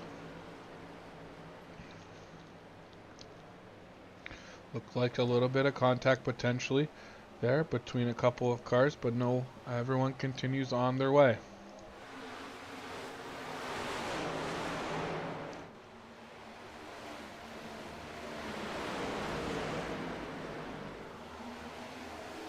Up front, though, continues to be Greg Robinson as he continues to lead by half a second over his closest rival, to 99.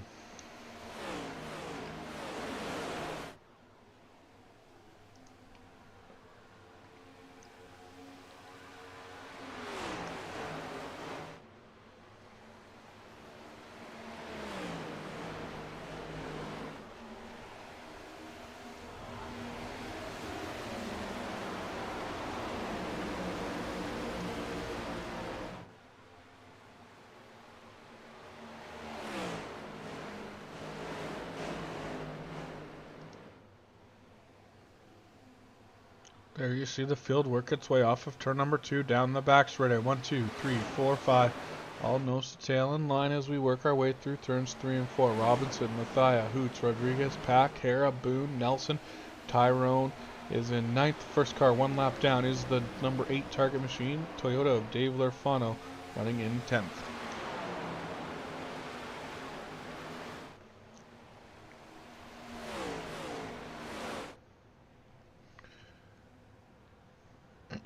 Robinson continues to lead here over Mathia in 2nd. Riley Hoots behind them in 3rd spot. He's under attack though from the 16 of Ken Peck. Oh, the 79 gets into the outside wall that time, trying to use the outside to his advantage down the front straightaway through the dog leg. Side by side he is with the 16. Make their way into turns 3 and 4.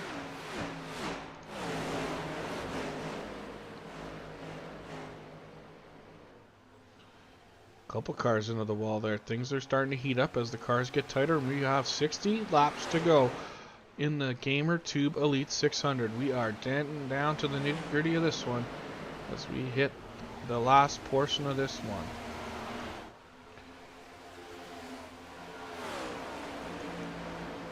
Up front though, Greg Robinson is under attack. There's the 99 on the outside. Robinson holding the bottom on the inside. We're about 40 or so laps into this run. They last pitted on lap 302. Great run down the back straightaway by Mathia.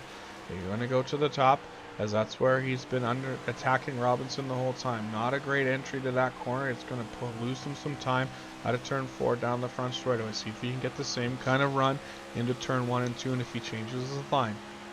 Gets a great run into turn 1. He's been stronger than Robinson down in 1 and 2 than 3 and 4. So now he goes to the high side but cuts it back down to the bottom. See if he can get a good run off the bottom. He does. Pulls it right back up to the rear bumper here of the number 3 car. Same thing again. Going to go on the top side. Not able to really stick it too good up there on the top side in 3 and 4. Great. Better run this time through 3 and 4 though as he's right there. Back again on the back bumper. He looks to the outside, potentially down through the tri-oval.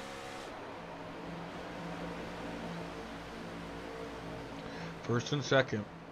Side by side through turns 1 and 2. Robinson continues to lead still here, but here comes Mathia on the outside. The 99 gets a good run down the back straight using that second groove, but the 3 is going to have the advantage through 3 and 4. Still running that bottom line as they work their way off of turn 4 and down the through the tri-oval.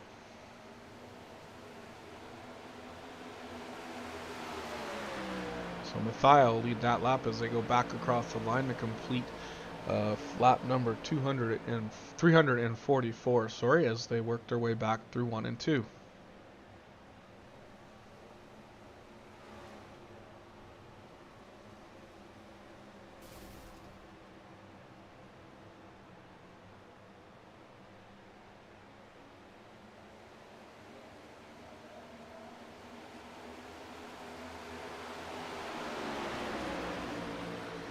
Still side by side, and what this has done is let these two cars catch right up. Hoots is in third, 26 of Snyder, though unfortunately he is 5 laps down at this point roughly. So Snyder not in contention for the win. Oh no, we got trouble. Caution, caution, caution. Oh geez, 75 drilled the 26. Caution is on the track as we had 2 cars get together. But I think, let's take a look here. I think it all kind of started with Hoots running right up the back end of the car in front of him. So let's take a look here and see what happened. So the 3 and the 91 get together, and then the 26 just kind of comes up the track and gets into the 91, and then they both go sliding across the track, and the 75 has absolutely nowhere to go and hammers the 26. The 20 almost got involved too. He was able to save it, but let's take another look here from a different angle. You'll see the 3 and the 91 get together, then for that, somehow the 26 comes up a lane and gets into the 91, who then smokes the 16 and then gets drilled by the 75. So a lot of cars involved in this one. A lot of cars on the lead lap involved in this one. Let's take another look here from another couple angles. We'll see if we can get another replay here. We'll take the view of Ken Peck, what happened to him. So he thinks so good. They're all going down. Not so fast. Coming back up. Ken Peck. Hard contact from the 26 and the wall. Let's see what else we got here. Travis Rodriguez, was he involved in this one also? Oh, he gets hit by the 42. Trying to avoid the 42, made pretty good contact with the back of that car.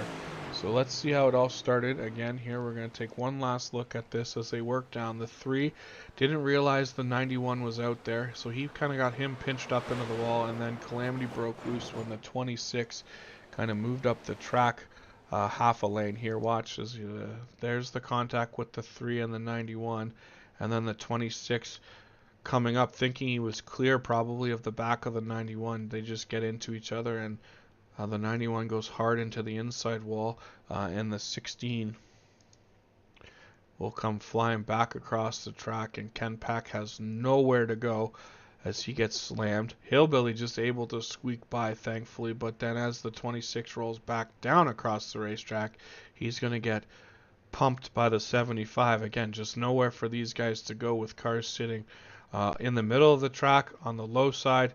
Just a tough place to be for everyone coming into that one there. So all of the most important part though is we're back under, well, not the most important part, we are back under caution. Looks like everyone came down pit road there under that last caution flag. So, oops, no, I don't want that one.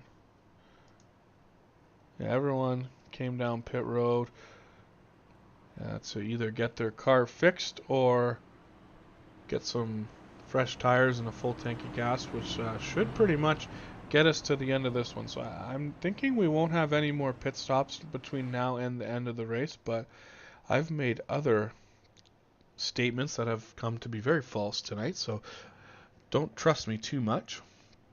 But looks like Barnett is going to get another lap back, so put him about 3 laps, I think, down to the field once he gets waved back around. But we'll let everyone get sorted back out, and for a restart, looks like we're going to have the 99 and the 3, the 79 the 15, the 91 and the 2, the 5 and the 16, and I believe Lerfano should have been, if he wasn't involved in that, Lerfano should have been the lucky dog. Let's see where he's at. Maybe not. Maybe he's still showing us 1 lap down. So not 100% sure if who got the lucky dog on that last one, unfortunately. But as the field crosses the line, the lights go out on the pace truck, which means it is time to get back going next time out of turn number 4.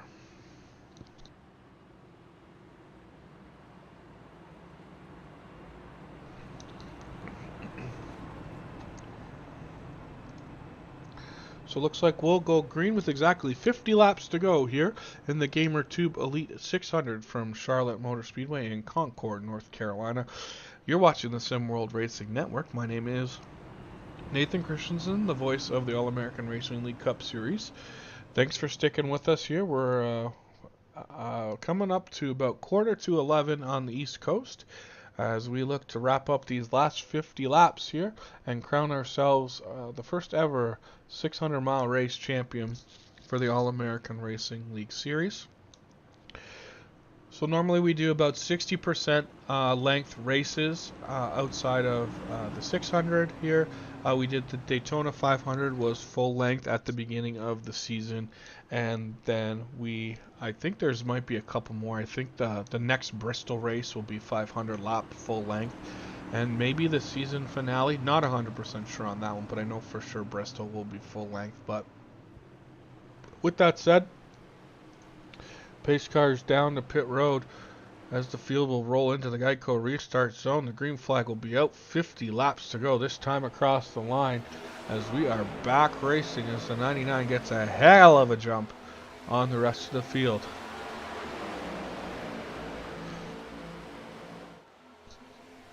Side by side for second, third, fourth, and fifth. Off of turn number 2, Rodriguez on the inside, Robinson on the outside, Hoots right there in fourth with Hera in fifth as they work back down into turns 1 and 2. You don't want to let this 99 car get too far out in front of them, because that's where he's been dominant. Once he's opened up that lead, they haven't really been able to catch back up to him. We'll take our focus back to this group here as Brandon Mathia continues to lead the way with 49 laps to go.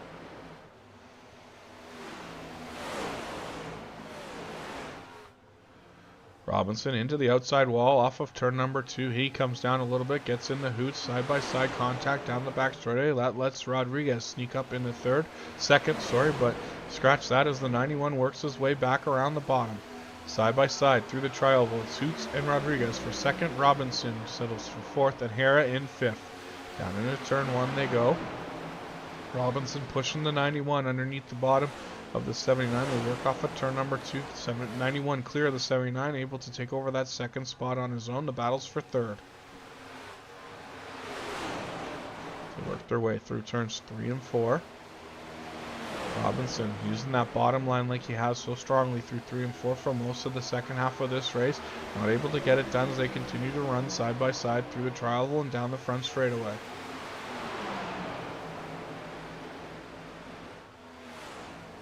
Robinson puts his tires right down on the blue line, maybe a little bit low. It got tight off of the corner, almost up into the 79, but able to now clear the 79, and the 15 goes to his inside now as they work side by side, the 15 and the 3 through turns 3 and 4.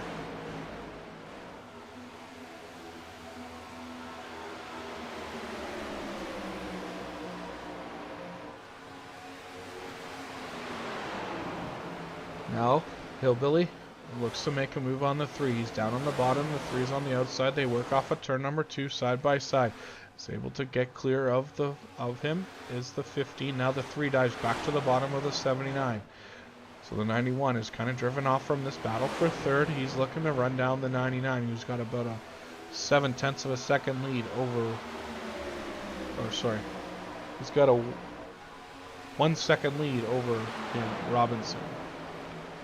As we there see Riley Hoots, he's about a second behind Mathia, looking to run him down as we get to the end of this one with 45 laps to go that time across the line. And Robinson's able to clear both Hera and Rodriguez for third. Now Hera clears Rodriguez for fourth as they work their way down the front straightaway through the trioval.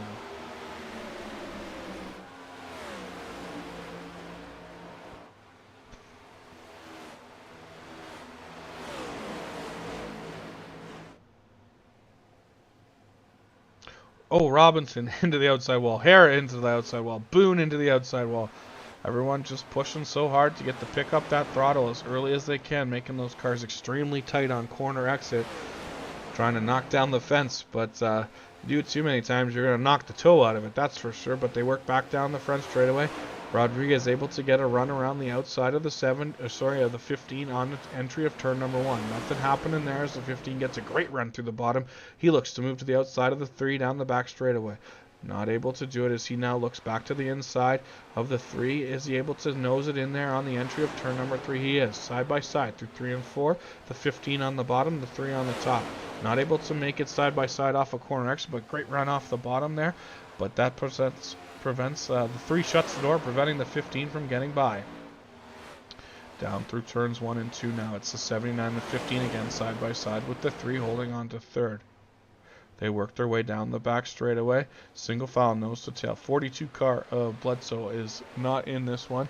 He is numerous laps down at this point. 40 laps down is that 42. So a lap car, not part of this battle. So we'll keep an eye here on these 3 as we look up front as Brendan Mathia still continues to lead by 1.1 seconds over Riley Hoots, Greg Robinson, Dave Hera, and Travis Rodriguez.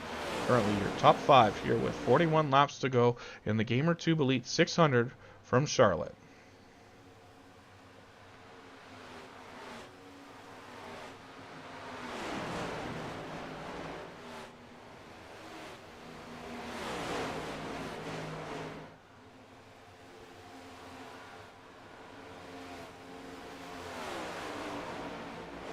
Bledsoe makes a move around the 79 to get by him. That puts the 79 back under in the attack zone of the number 5. The Dallas Stars number 5 of Michael Boone. The Camaro looks to make a move here to the inside of the 79 on corner entry of turn number 3. Can he see? Use the bottom side, see if he can make it work this time off of turn number 4, side by side through the trioval. Boone and Rodriguez for spot number 5.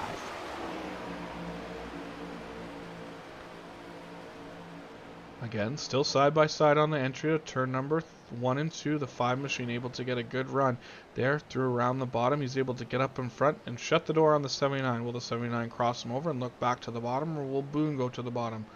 Looks like Boone will go back to the bottom. Opens up about a 2-car length lead over the 79, but now the 79 pulls right back up to the back door of the 5. As we say that, the 3-car is losing some serious ground here in this late stages as he's been passed by the 15, the 5, and now the 79. So issues for the 3 late in the running of the GamerTube Elite 300. Not exactly sure. Might have made some contact with the wall, slowing him down. We know he did that a couple times earlier. So we'll keep an eye on that. But right now, it's all Brendan Mathia up front in the 99. Leads by 1 second over the 91 of Riley Hoots, who works around the 75 Auto Serve Ford Mustang, who is going down 1 lap now, or down a handful of laps at this point. Dave Hera now currently riding in 3rd spot in front of Michael Boone, who's now in 5th, but he is under attack from Travis Rodriguez in the number 79. Down the back straightaway, side by side, almost ready to pull even is Rodriguez into turn number 3. Through 3 and 4, the top side momentum carries that 79 around. Boone a little slower around the bottom. He falls in behind the 79 as they come back across the line. 79 takes back over that position. Up front, though, Brendan Mathia continues to lead the way. We take a look back. There's the distance from 1st to 2nd. 1.2 seconds and 3 seconds back to 3rd in this one. As we work with under 40 laps to go, 35 will be the number this time around for the 99 car.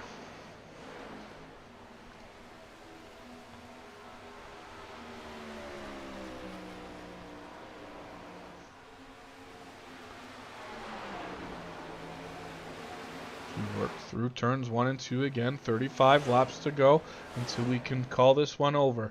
Down out of turn number 2, the 91 makes contact with the outside wall as we got some cars a little further back still doing battle. We got third place running David Hare. He's under attack by a lap car here late in this one as Alan Bledsoe looks to make a move on the 15 as both those guys look to the outside of the 75 through the tri-oval.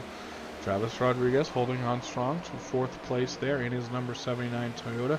Michael Boone right there in his Dallas Stars number 5. Sixth runner in Gregory Robinson after a bit of an issue there earlier a few laps ago, able to regroup and keep that car pointed in the right direction and falling back to 6th, but still holding on and still doing well here in the 600-mile event. Right now running in 7th, great run for the Memorial Day Special, Tyrone Yoa Jr. in his number 2.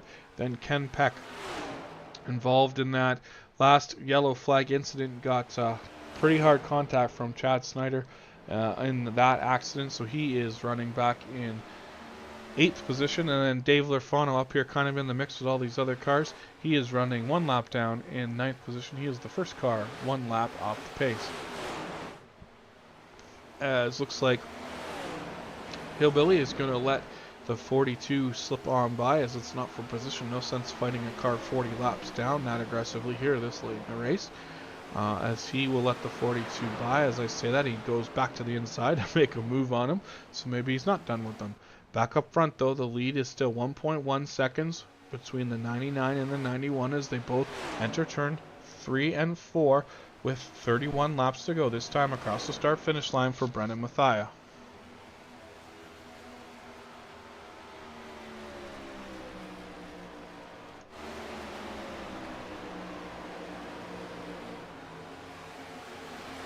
Could be a battle here, shaping up for, this is 5th, 6th, and 7th all on the screen. Got the 79, the 5, and the 3 battling nose to tail off of turn number 4, and they are not far behind that number 15 third place running car. So 4th, 5th, 3rd, 4th, 5th, and 6th all here under a second between them as they work their way through turns 3 and 4. Back down across the stripe and through the tri-oval, Travis Rodriguez continues to hold on to that 4th spot over Mike Boone, Greg Robinson, and Tyrone Yo.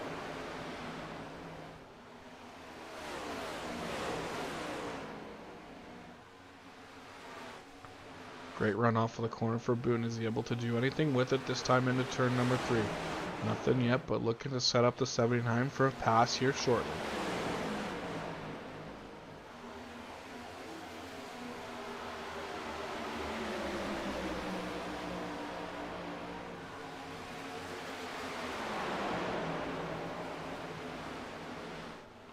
Through turns 3 and 4. Sorry, 1 and 2 that time. Still Rodriguez. Now he looks to attack the 15 a hair. They go side by side down the back straightaway into turn number 3 and 4. Rodriguez able to make a move on the bottom and slip up in front of the 15 as they work off of turn number 4. A new third place car. That's Travis Rodriguez in the 79. Back right behind them as it looks like Robinson's going to make a move on Boone here in turns 1 and 2, but Boone uses that topside momentum to carry himself back around the outside of the 3 as they go single file. So right there, still 3rd, 4th, 5th, and 6th, all nose to tail. But now Boone looks to the inside of the 15 through 3 and 4. We got ourselves a battle for 4th and 5th. This time off of turn number 4. Looks like it's going to be a dead heat at the line. Maybe a little bit ahead is the 15 as they roll back. Still side by side down into turn number 1. Through 1 and 2. Hillbilly holding Boone down on the bottom. Gets a great run off the top. Using that momentum, but the 5 stars car still right beside him as they enter turn number 3 and 4. Not able to make, oh geez, got into him a little bit. Not probably accidental on that time as he wasn't expecting the slow up of the 15, but that opens the door for the 3 who's already passed the 5 and looking to make a move on the 15. Back down through the tri-oval into turn number 1. 26 laps to go for the leader Mathia as the 3 car looks to the inside of 15. Is he able to slide up in front of him on corner entry to stop the run? Sure is. Hillbilly has to get out of it a little bit and maybe cross him over. Nothing yet as they're still single file, but Hillbilly looks to the bottom going into turn number 3 and 4, but the 3 car runs that kind of half groove off the bottom, shutting the door and not letting that 15 get anywhere underneath them. That opens the door for the 5 to go back around the top as Boone looks to get back by Hillbilly on the top side down into turn number 1 and 2. All this action going on, it's opened the door for Travis Rodriguez to open a bit of a gap over 4th and 5th as they work their way down the back straightaway. You can see the battle still on there as Hillbilly slides in behind Boone right now for 6th as we run with 25 laps to go. Rodriguez in 3rd, Robinson in 4th, and Michael Boone in 5th looking to make a move on the outside of the 3 car. Nothing happening there as they go down the front straightaway again. Work towards turns 1 and 2. We'll see if he's got anything for him this time in the corner. Robinson's definitely changed his line through 1 and 2 since we watched him earlier battling with Mathai. He was definitely heavy on the bottom side groove. Now he's more up in the middle, top side, keeping the momentum strung up as that seems to be the fast way through 3 and 4. He uses that same kind of middle to high groove through 1 and 2. Through 3 and 4 he uses that same groove, but Boone's able to get a good run, tuck it down underneath them on the bottom. Not happening quite yet, but these guys have closed right in on the back of the 79 again. Now the 79 will go to the top, the 3 will go to the bottom, into turns 1 and 2. The battle for 3rd is ongoing here through turns 1 and 2 down the back straightaway. They are side by side down the back straightaway, and now don't count out Boone as he jumps into the middle of this one. 3 cars battling for 3rd position right here through 3 and 4. You can throw a blanket over them as they work off of turn number 4. It looks like the 3 is going to have the advantage at the line, but the 79 is going to have the high side in 1 and 2. 22 laps to go that time across the line as we work to the end of the GamerTube Elite 600 presented by Hillbilly and his gaming channel. Make sure you look them up on youtube.com/GamerTube Elite to follow along in-car views of his iRacing and then some fun games with the buddies throughout the week on non-race nights. It's a great time. So shout out to Hillbilly. Thanks a lot for sponsoring the event, and make sure you check out his YouTube channel. As we work back down the front straightaway, though, Robinson now up into 3rd. He's got the 79 looking to the outside. As I say that, the 15 of Hare looks to the inside of Boone. Not able to get a good enough run through 1 and 2, but Boone has a great run out of turn number 2. Looks to make a move. Crosses over the 79 down the back straightaway and into turn number 3. Side by side through turns 3 and 4 is the 5 and the 79 battle for 4th. Mathia crosses the line. He is down to 20 laps to go in this one as they work their way off of turn number 4. Rodriguez able to maintain his 4th position, and he looks to go back on the attack, and he needs to run down the Robinson number 3 there in front of him. Back down the back straightaway we go. We'll take a shot down the straightaway. There you can see 3rd, 4th, 5th, and 6th as these guys continue to race and battle it out here towards the end of this one.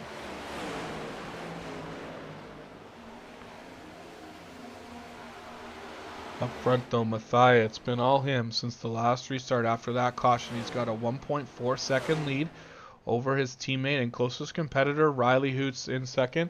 And from Riley Hoots back to Robinson, it's about 5-6 seconds. So those guys have definitely stepped up the pace and opened up a definite gap here between 3rd, 4th, and 5th.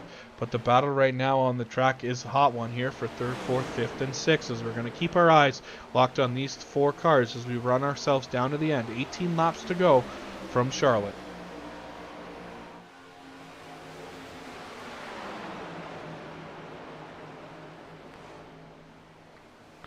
Boone right down around the bottom, trying to get under Rodriguez off the corner of turn number 2. Not able to get it done. It slips back into the slipstream down the back straightaway.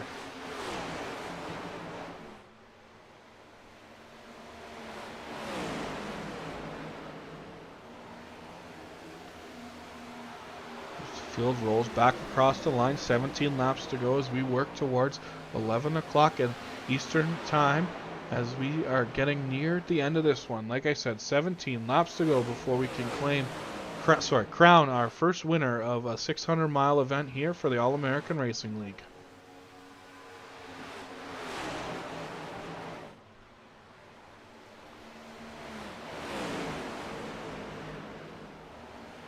Battle is still on. The closest battle on the track is right here for 4th and 5th between Rodriguez and Boone as they work their way down the front straightaway into turn 1 and 2. No one really has a an advantage at this point. Rodriguez holding on to fourth strong as Lafano is a lap down car able to get around Hillbilly as Hillbilly looks to fade late in the run, unfortunately. Up front though, we'll turn our attention up to Brennan Mathia, who opens a 1.6 second lead now over first place, and he's up to 7.7 seconds over third. So definitely stretching his lead out over everyone behind him, and looks to have this well in hand as we work towards the last 14 and a half laps of this one here as he works his way into turn number 3. Riley Hoots continues to run in second, and then all the way back to Greg Robinson in third. We'll jump on board the spoiler cam of the Robinson 3 as we take a look back here at the 79 of Rodriguez on the Boone number 5 there as he gets up into the wall, brushes off a little speed through the tri-oval down the front straightaway.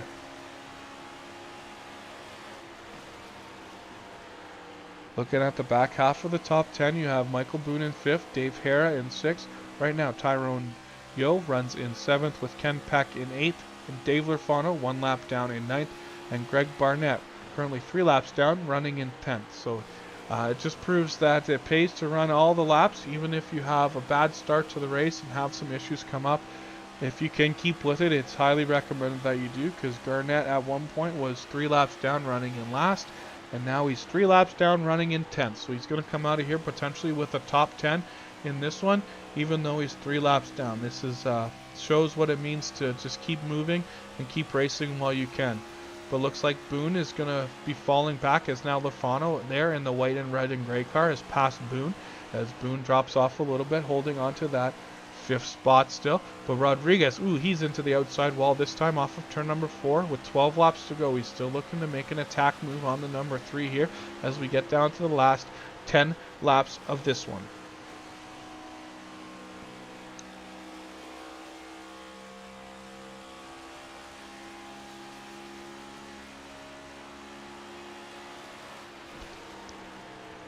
We work our way through turns 3 and 4 back onto the tri-oval.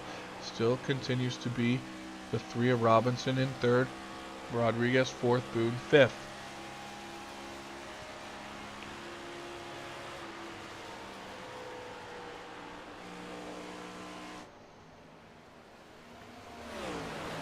That's the distance between 3rd and 4th as they work down the back straightaway. Travis getting a nice little push from the 8 of Lafano. He got a little out of shape, up into the wall there a little bit. Back down the back straightaway. Front straightaway, sorry. Rodriguez obviously had a bit of trouble there as things continue to plug along here as we work our way through the last 10 laps of this one.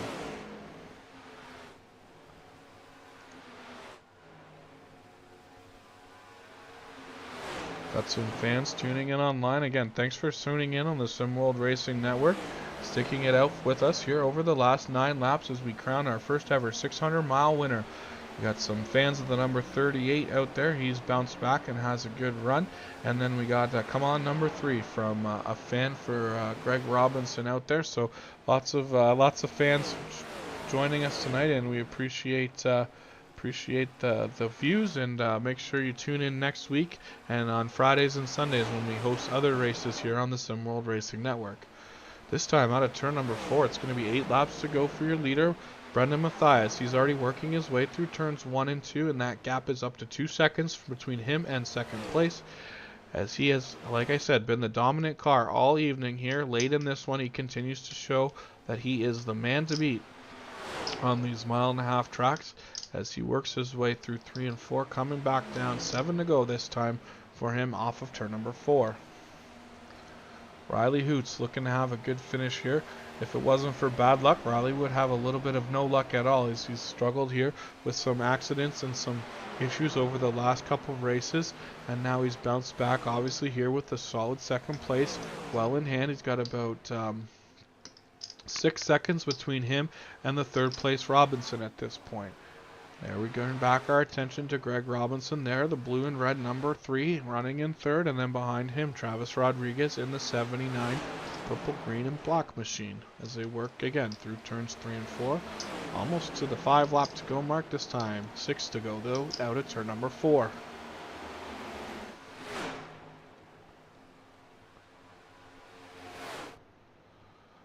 occupy. All eyes are on the leader up front, though. Brennan Mathia works down into turns 3 and 4. This time out of 4. 5 fingers in the air from the starter. That means 5 laps to go in the Gamer Tube Elite 600 from Charlotte.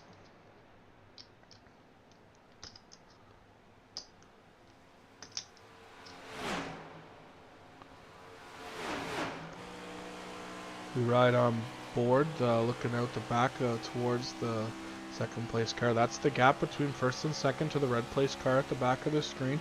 But we'll jump here and see if we can follow this around here towards the end.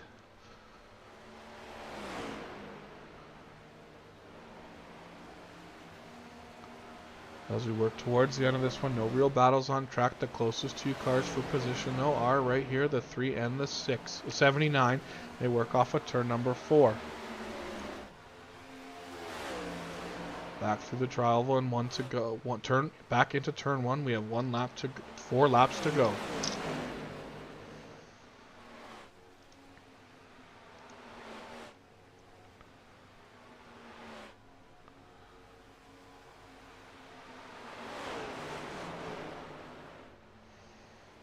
Leader crosses the line that time. 3 to go as he works back into turn number 1. 2.4 second lead.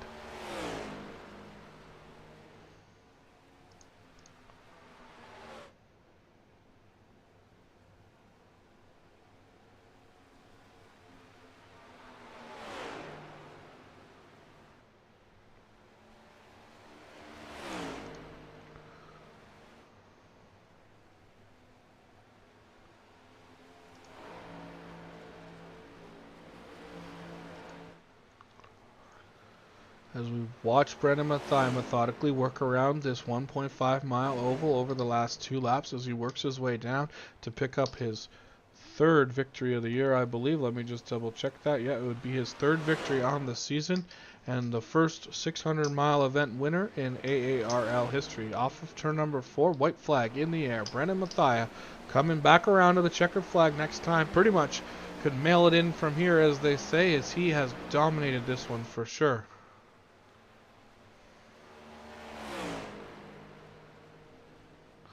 Down the back straightaway out of turn number 2. There he is. The number 99 continues to lead the way as he works his way down through turns 3 and 4. Comes back around. We're going to have ourselves a winner of the Gamer Tube Elite 600. It's going to be Brennan Mathia off of turn number 4. Checkered flag in the air. Your winner of the Gamer Tube Elite 600 is Brennan Mathia in the number 99. Second goes to Riley Hoots. Third will be Greg Robinson. Travis Rodriguez will come across in 4th, and Michael Boone, a solid 5th place run, followed by Dave Hara in 6th. Tyrone Yo coming out of turn 4 in 7th, and Ken Peck will bring it home in last car on the lead lap in 8th place. How about that, folks? 3 hours and 48 minutes to run 600 miles here for the Gamer Tube Elite 600. We're going to go and see if we can dial up some interviews with our top 3. Just bear with me here while we get them on the line.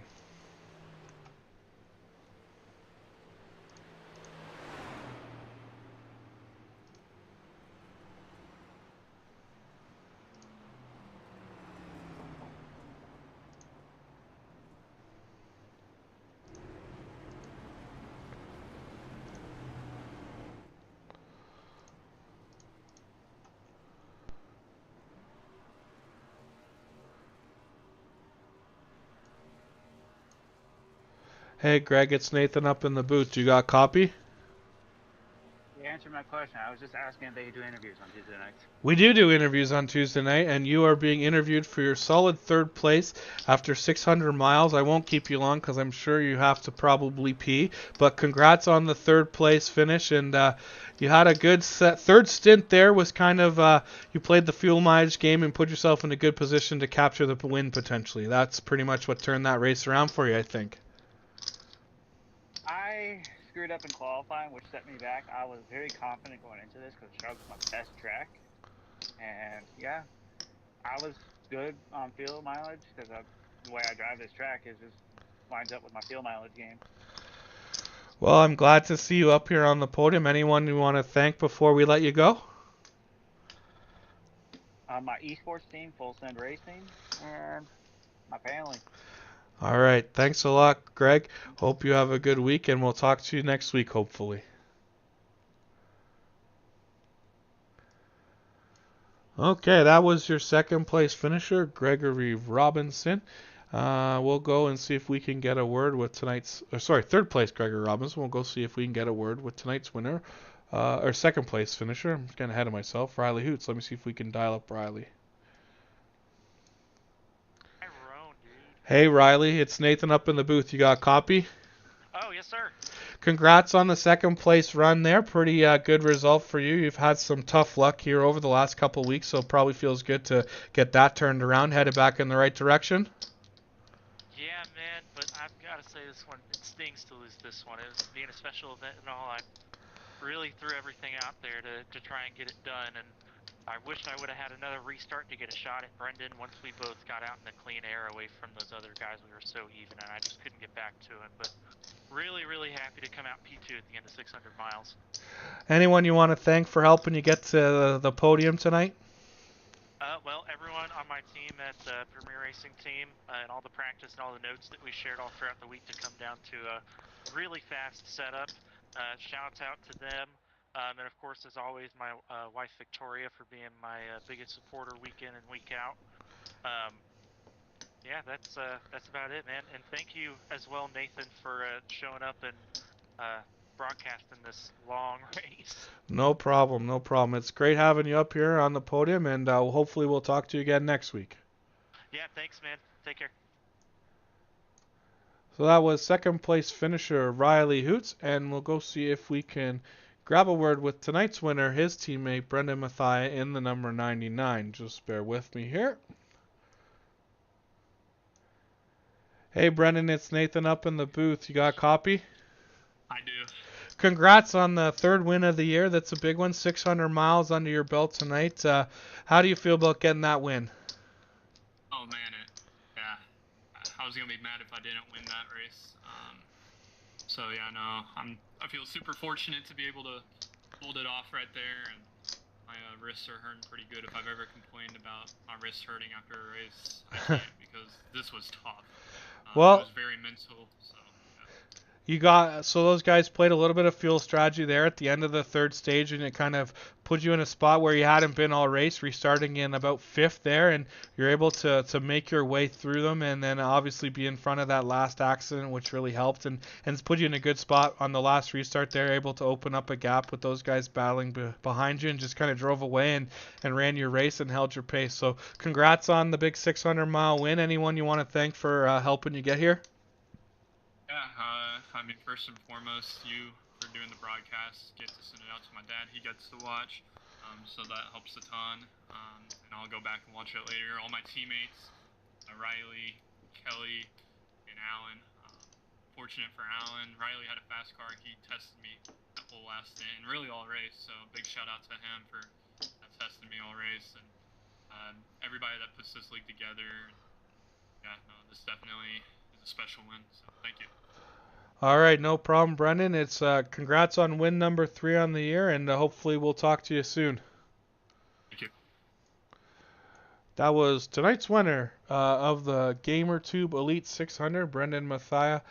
He led a good majority of this race. It was pretty much his race to lose from the onset. Got out to a good race there, like I said. Was put in a tough spot there at the end, where in the middle part there where he had to start fifth. That was probably the furthest back he went, but able to overcome that and bring it home to victory lane here. So we're going to take a quick look here at the final standings. So obviously tonight's winner, Brendan Mathia in the 99, spoke to Riley Hoots, a big second place for him, and then Gregory Robinson comes home in third. Travis Rodriguez and Michael Boone hang on to fourth and fifth there. Solid results for them. Like I said earlier in the broadcast, Michael Boone was down a couple laps early in this one, persevered and hung on, and able to not only finish on the lead lap, but get a top 5 out of it. Dave Hare, our sponsor tonight, Mr. GamerTube Elite himself, a 6th place finish. Tyrone Yo, solid with a 7th place here after 600 miles on the lead lap. And then Ken Pack, unfortunately involved in that last accident at lap about 300 and 30 put him in the pits, and then had some damage that didn't let him be competitive up there towards the end of that one. Dave Lurfano, 1 lap down, coming home in 9th. And then rounding out the top 10, again, another bounce back performance. Pretty much was 4 laps down for pretty much 600 miles of this one. Greg Barnett got a lap a couple of times back, got put a lap down again. So solid top 10 after being pretty much in last place after an early bit of mishap there, put him down a number of laps. James Nelson had a bit of a tough run there at the end, getting involved in that accident with nowhere to go as he was just entering the corner as there was a car sitting directly in his path. He finishes 11th. Larry Garnes holds on for finishing 12th, 11 laps down. Alan Bledsoe involved in the early stage 2 accident. He finishes 40 laps off the pace. Chad Snyder comes home in 14th, and Curtis Soberan in 54 and 15th. Kelly Thomas, Patrick McQuaid, Michael Kurdzielek is 18th, and then 19th place, I think one more car, if I scroll to the right position here, was Jim Hubble, dropping out of this one early after some early race issues. So that's the results from the 600 mile 400 lap event here from Concord, North Carolina at the Charlotte Motor Speedway. I just want to thank everyone for tuning in and listening to me babble on for 4+ hours. Thanks for sticking it out with us. Glad you made some time to join us here tonight. Look forward to seeing everyone again next week as we head to. Let me double check before I give you the wrong information, because that's not what we want to do. Schedule. So from 600 miles here at Charlotte, we head to Worldwide Racing Technology Raceway. I call it Gateway because that's what it used to be called. That's where we're headed next week.